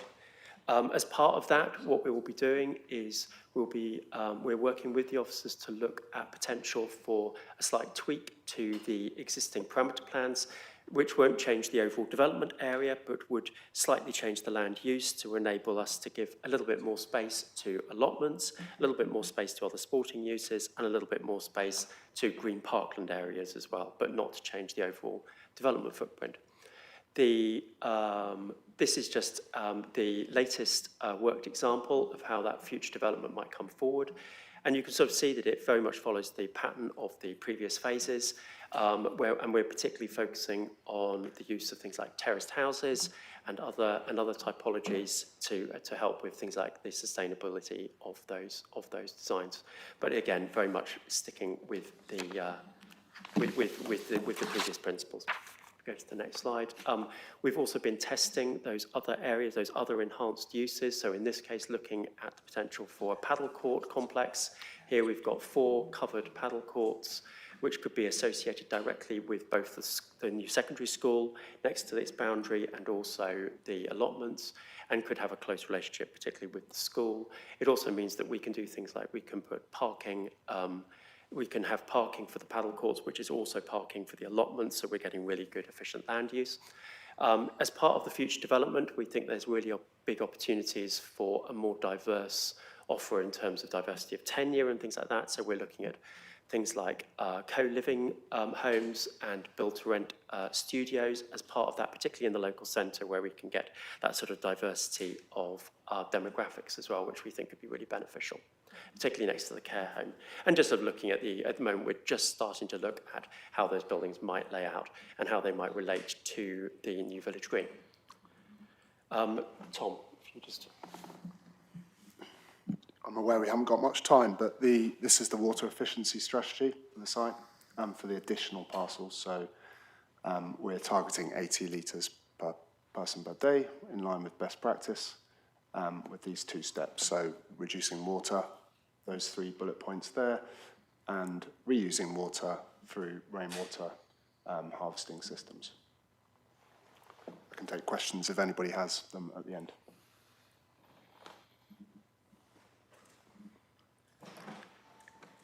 Is that? Yeah, thank you. That's us done. That's yeah. Okay, thank you very much. Well, a number of members may want to ask you questions. Before they do so, I will just give members the standard reminder not to express any opinions on the presentation or proposals which might imply a closed mind. So I think, I'm sorry, I know you're fully aware of that. Councillor Bradnam, Councillor Thornborough, you're, oh right, everybody. Bear with me and I'll try and get this in order. So we'll start with Councillor Bradnam and Councillor Hawkins. Okay, thank you, Chair, and thank you very much for your presentation. And as the Chair says, it's very welcome that you come to us to chivvy up our ideas. I wanted to ask you, with regard to the uplift in density that you're proposing in the North Park, I noticed on your screen you said 55 additional homes, and I wanted to ask, what is that as a percentage of what was originally planned to be there? So how many homes was the North Park originally intended to accommodate, and what does 55% mean as in terms of an additional percentage? And the second one was how many build to rent, you were talking about in your future plans, how many build to rent are you envisaging? Thank you. So the key thing really in terms of the variance on it is going to come down to, because at the moment we're looking at 310 homes within all of those different little sort of parcels in the north, in that north section, and then there's a couple of parcels adjacent to the village green as well, because it means we can sort of do a coherent thing. The key thing there is that depending on what typologies end up being used, and particularly, as you say, something like build to rent or co-housing, would then affect what the overall sort of numerical density would be. So it could be 310 homes with a certain number of build to rent homes, for instance, but it could be more if there was a higher percentage, or it'd be less if there was a lower percentage. So it's quite difficult at this stage to really be able to But what I to- mean to is, define in it. the original plan, when you originally envisaged the north section, did you have a notional number for that then? And is 55 taking you up to 310, or is it taking up to 365? Yeah. It was so we didn't have a set figure in truth. We had a density parameter of up to 65 dwellings per hectare within that character area. And so we'd always planned to be able to be up to that. The density that we're proposing in terms of what's being illustrated is within that parameter. So what we're trying to do is work within the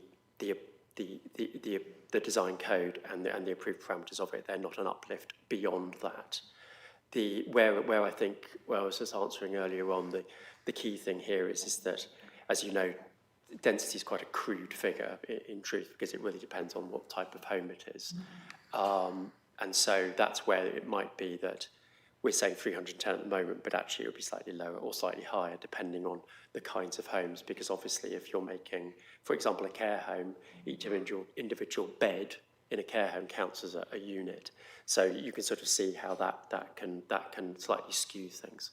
Sorry to not be able to answer more kind of like comprehensively, but I think that's kind of where it is. But I say the key thing is that it's within the densities and the sort of massing and scale and everything else that was always intended.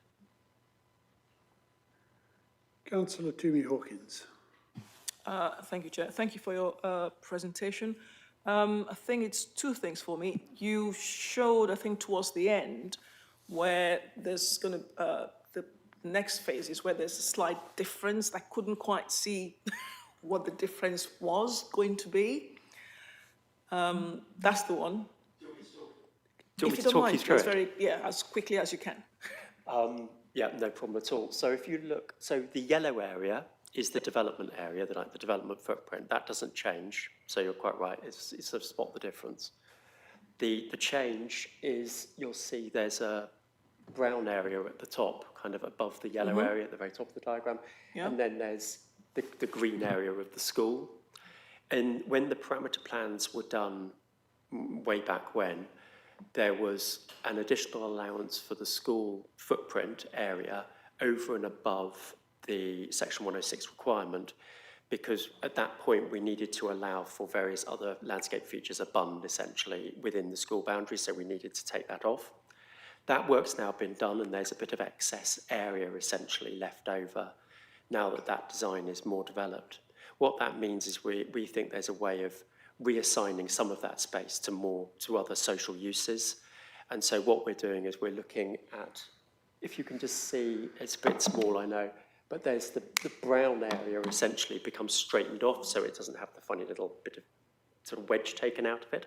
And the new orange area, sorry, on the right-hand side diagram, you can see there's an orange patch. I haven't got a pointer, I don't think. Oh, there we go, we can point with the mouse. So there's an orange square, and then that would become the new paddle court area. And because it's next to the school, it means there's a potential to have the school having use of those courts as well. So it sort of gives a number of different benefits, really. But it just means that some of that space that isn't necessarily needed for the school can be something that's useful for the whole community. That's the key benefit that we think could be done by it.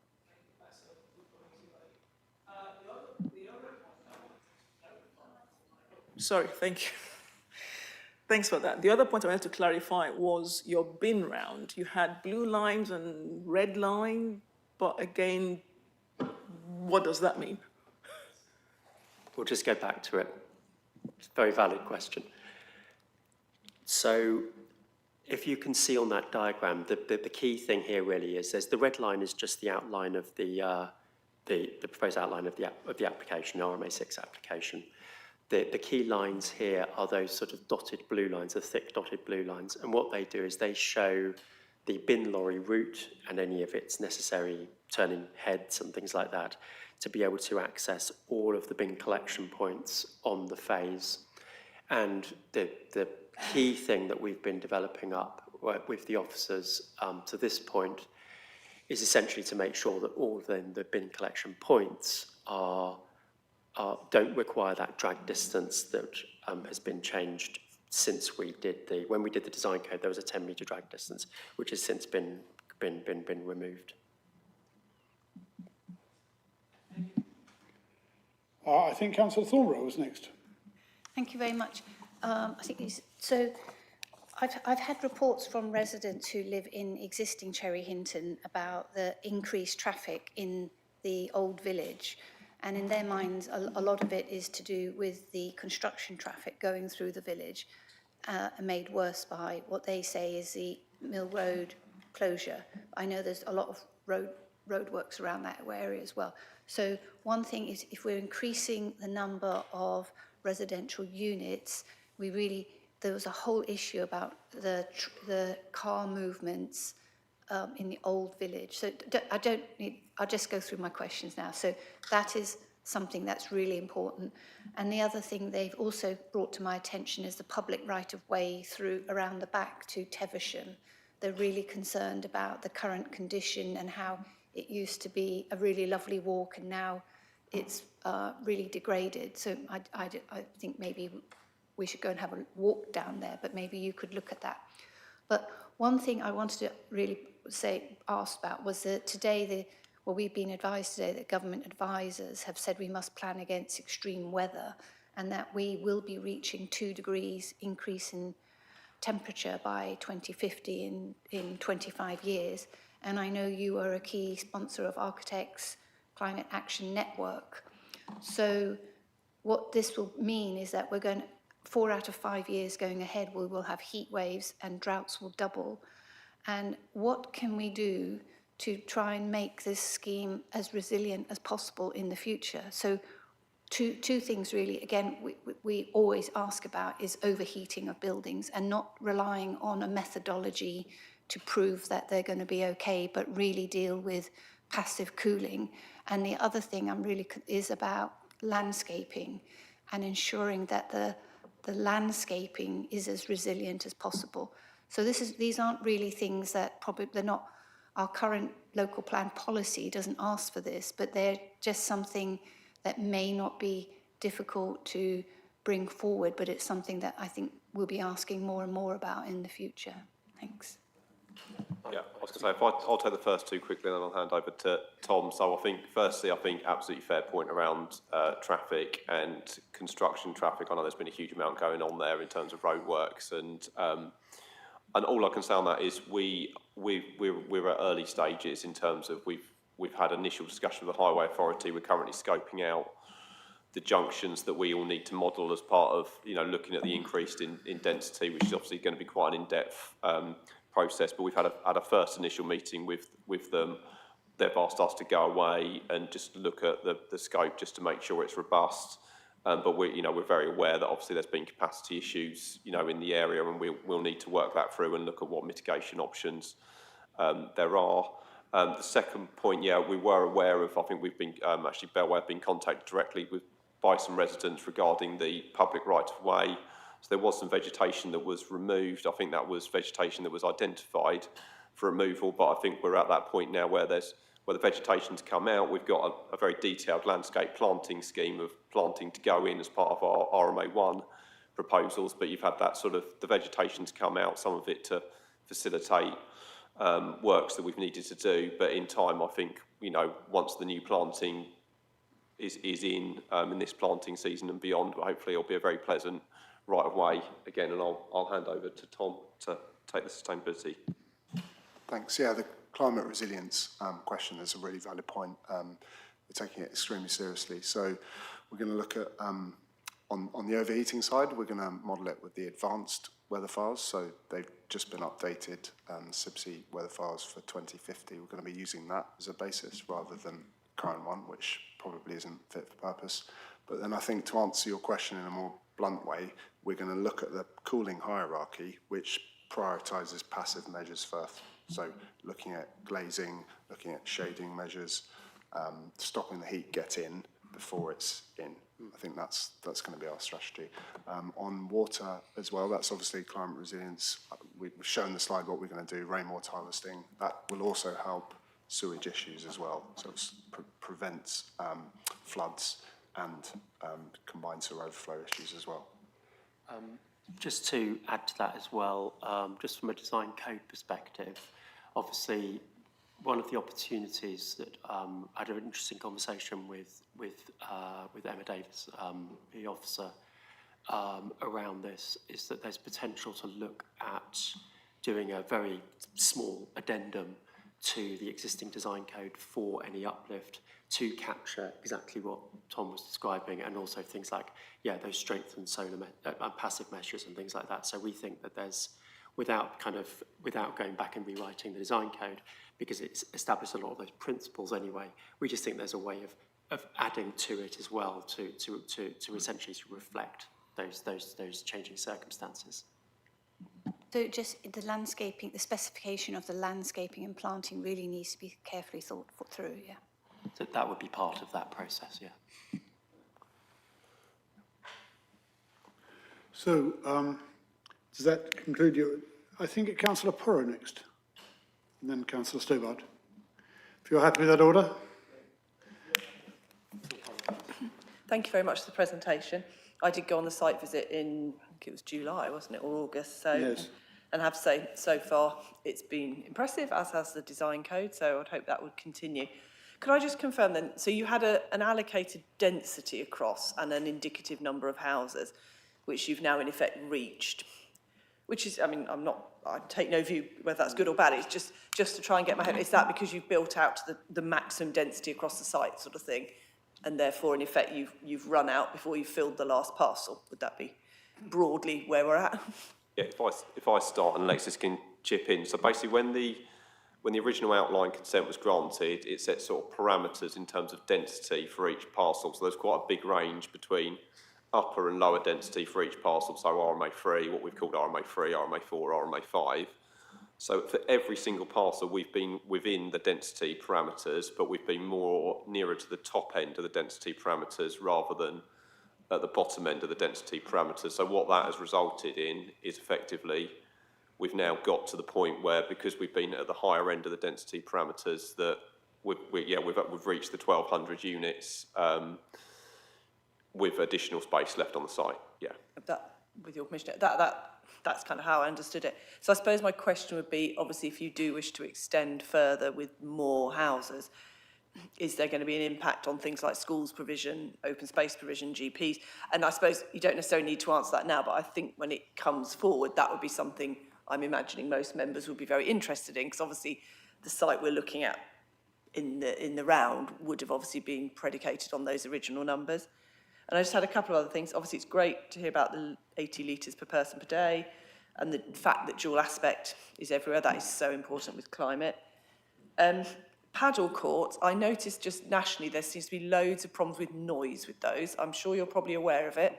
And I think sometimes it's because they're open air or conversions. But I understand that that's been quite invasive to residential uses and probably a school use, because it's hard noises. It's not like squash. I've never played it. I think co-living is a really good idea. Build to rent, I notice only NPPF attracts 20% affordable. So I'd be interested to see how you might be minded to move towards our desirable 40%. And the other thing I'd just say is the longer lease idea, which I appreciate will partly be covered by these renters reform changes, but this idea of, like they do in Europe, having long leases so that people can actually make their home there in a much more long-term thing. I'd urge you to maybe think about that when that comes forward. But yeah, just be grateful for, to see what you thought about the infrastructure issues.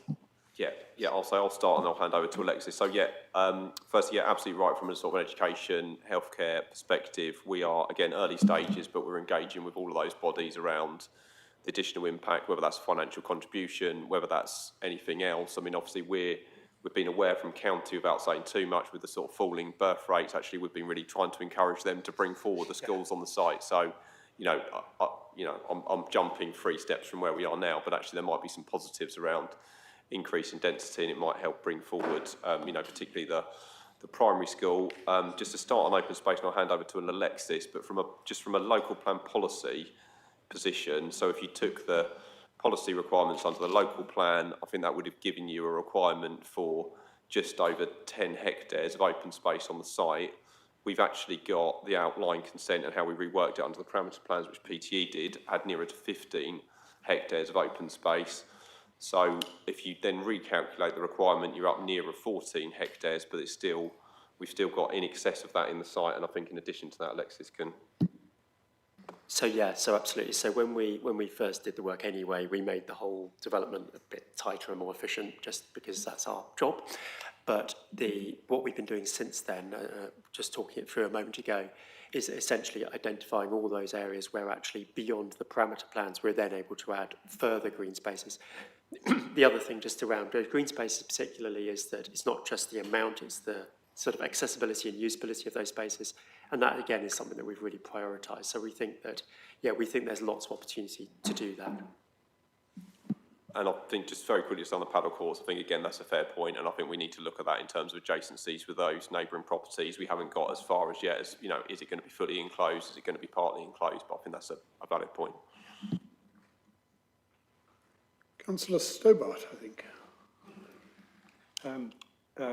Thank you, Chair. So briefly, mostly on sort of heating and cooling, and I think Councillor Thornborough already mentioned, and you gave a very good reply on overheating. But I'd just like to comment that overheating is as much technology as it is how the house is managed and what people do.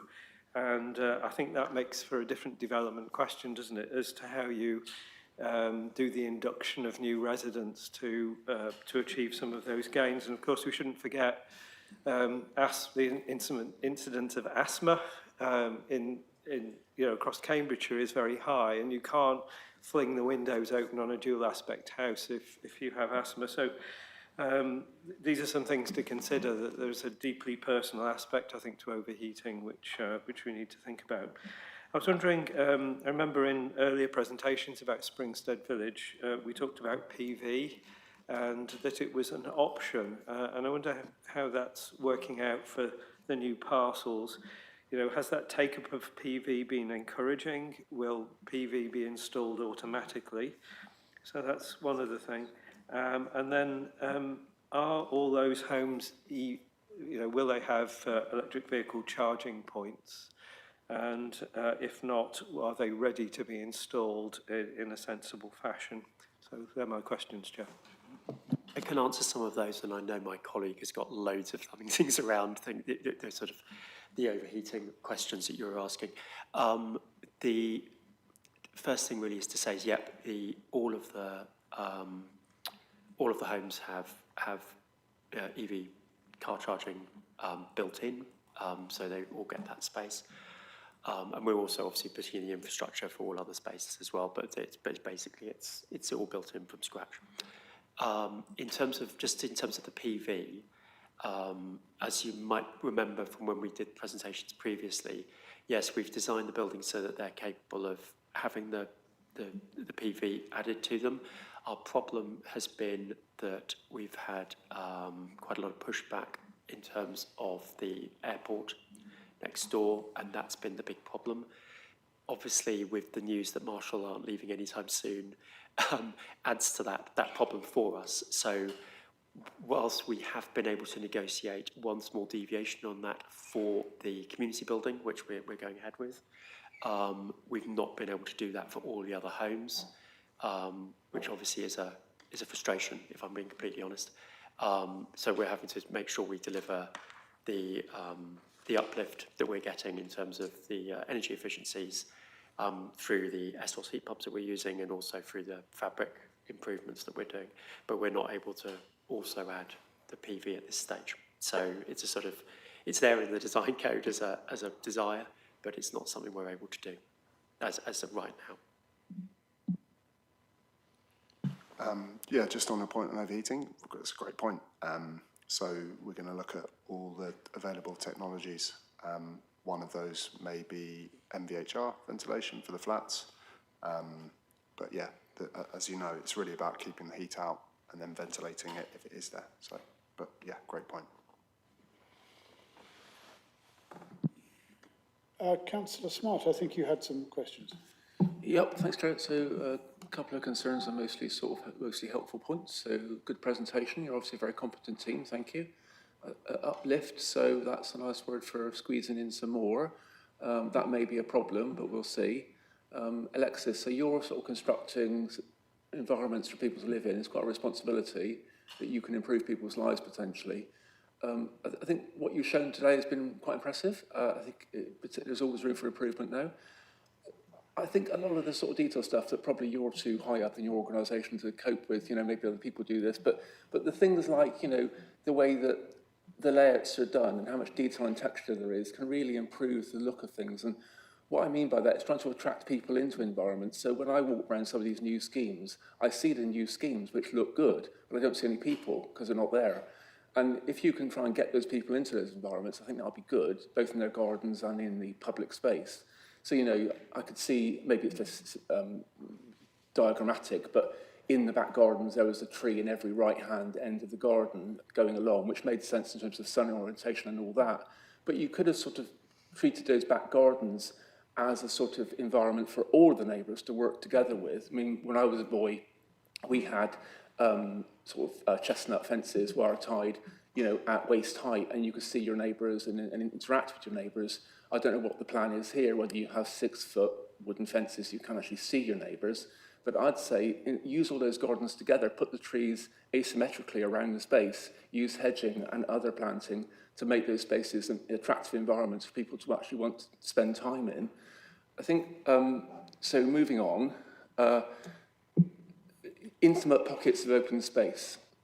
So that sounds like even smaller than a pocket park. So, okay, it's a small space, fair enough, but we know what that means.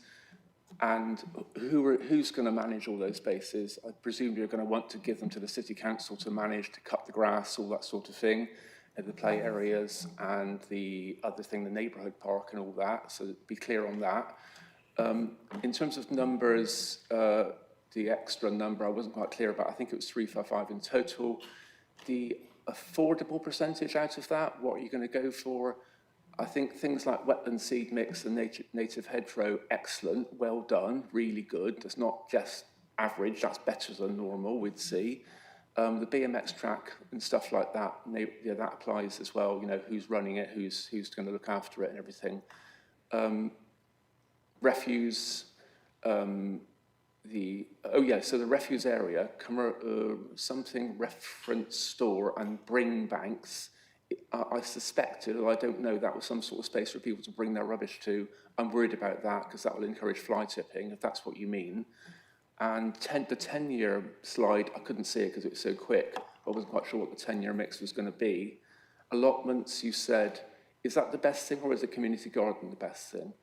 Community gardens, it depends on how much space you've got, but community gardens can work really well for bringing people together, and allotments obviously are individual and all of that. It may be easier to manage, but an allotment garden, if you get a community together, that can be a good thing for the community, going back to my first point.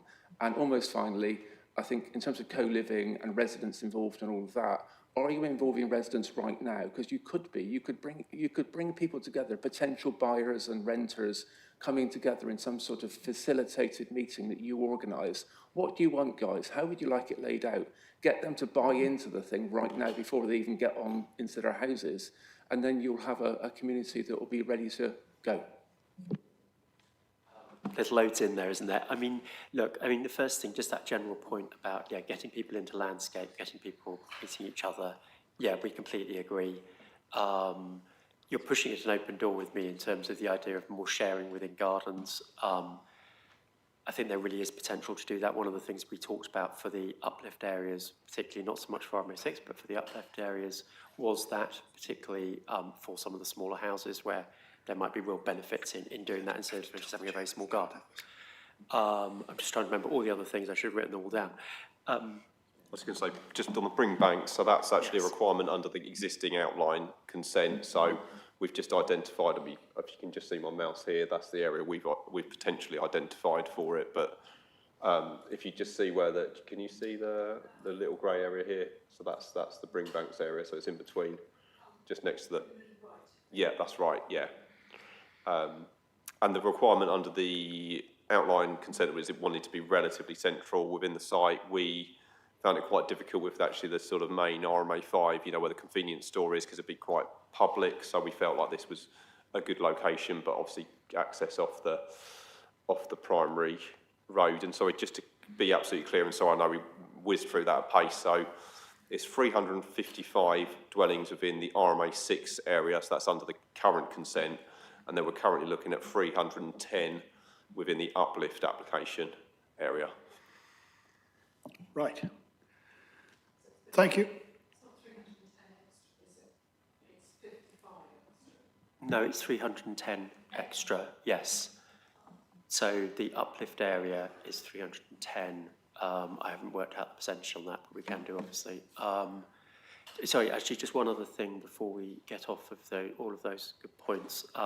In terms of the green spaces and the various sort of pocket parks within the scheme, they're all being designed so that they can be conveyed to the city to look after, so that they don't add to service charges, and they're being designed, yeah, in collaboration to make sure they're manageable.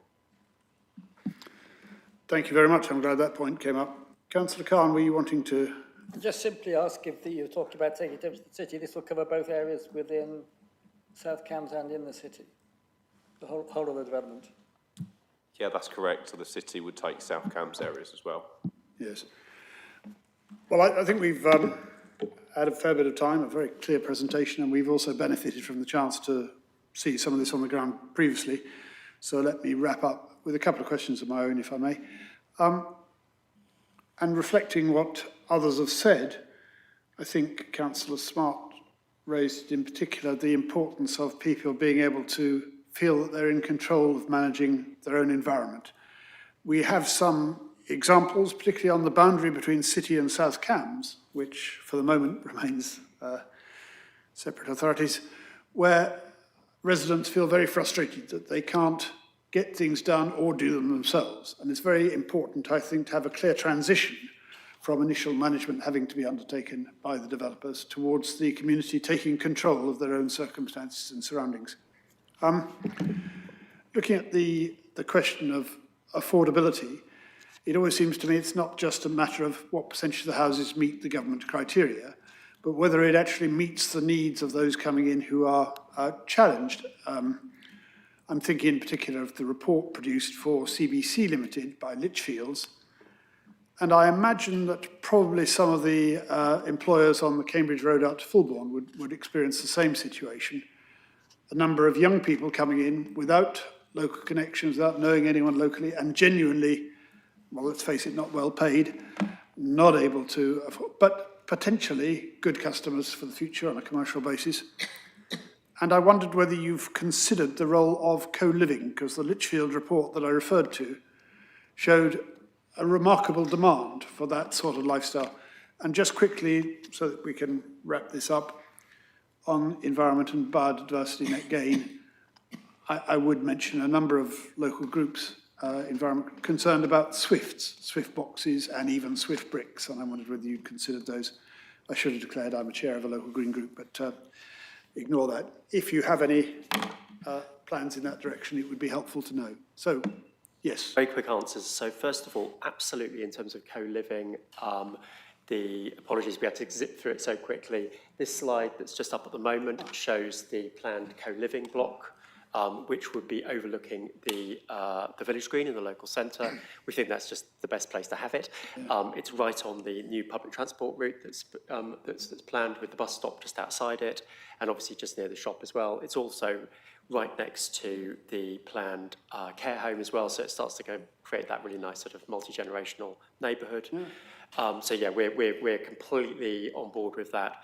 And there's other things as well that we're looking at as well in terms of things like other supported housing and things like that we can have, and specialist housing we can have as part of this uplift area, because we think that's all part of the benefit really of this to everybody. So that's definitely the first thing. The second thing in terms of enhanced habitat and things like that within the scheme, I think that's completely within the scope of that addendum work that we might be able to do within the design code. Essentially what we want to do is, rather than have those things ad hoc, we want to be able to agree them very early on so that they're properly incorporated into the scheme, because we all know that's a much better way of doing it, and the design code has sort of shown that. So that's the way round we'd like to do it. It's very early days, but I think that's exactly the kind of thing that we envisage. Thank you. I think that pretty well covers everything. It's been a very helpful presentation. I hope you found the questions, for they are a useful indication of the way our minds may be moving when you come back to talk to us more formally. So a very useful session from our point of view, and we welcome not only the time you put into it, but also your extreme patience in waiting for us. And I'd be most grateful if you'd pass on our apologies to Mr. Van Eyck. And we're looking forward to hearing from him, but no doubt we will do so on future occasions. Yeah, thank you, Chair. That's much appreciated, and that's been a really interesting session from our perspective. So thank you to all the members. Thank you. And with that, I close this meeting of the Planning Committee, because that, of course, the Joint Development Management Committee, for that is, of course, what we're doing. Just to remind members that the next JDMC meeting, Wednesday, 19th of November, is at South Cambridgeshire District Council, as this council chamber is unavailable. And if you can't get to that, would you liaise with your alternates? So thank you. That now concludes the Joint Development Management Committee.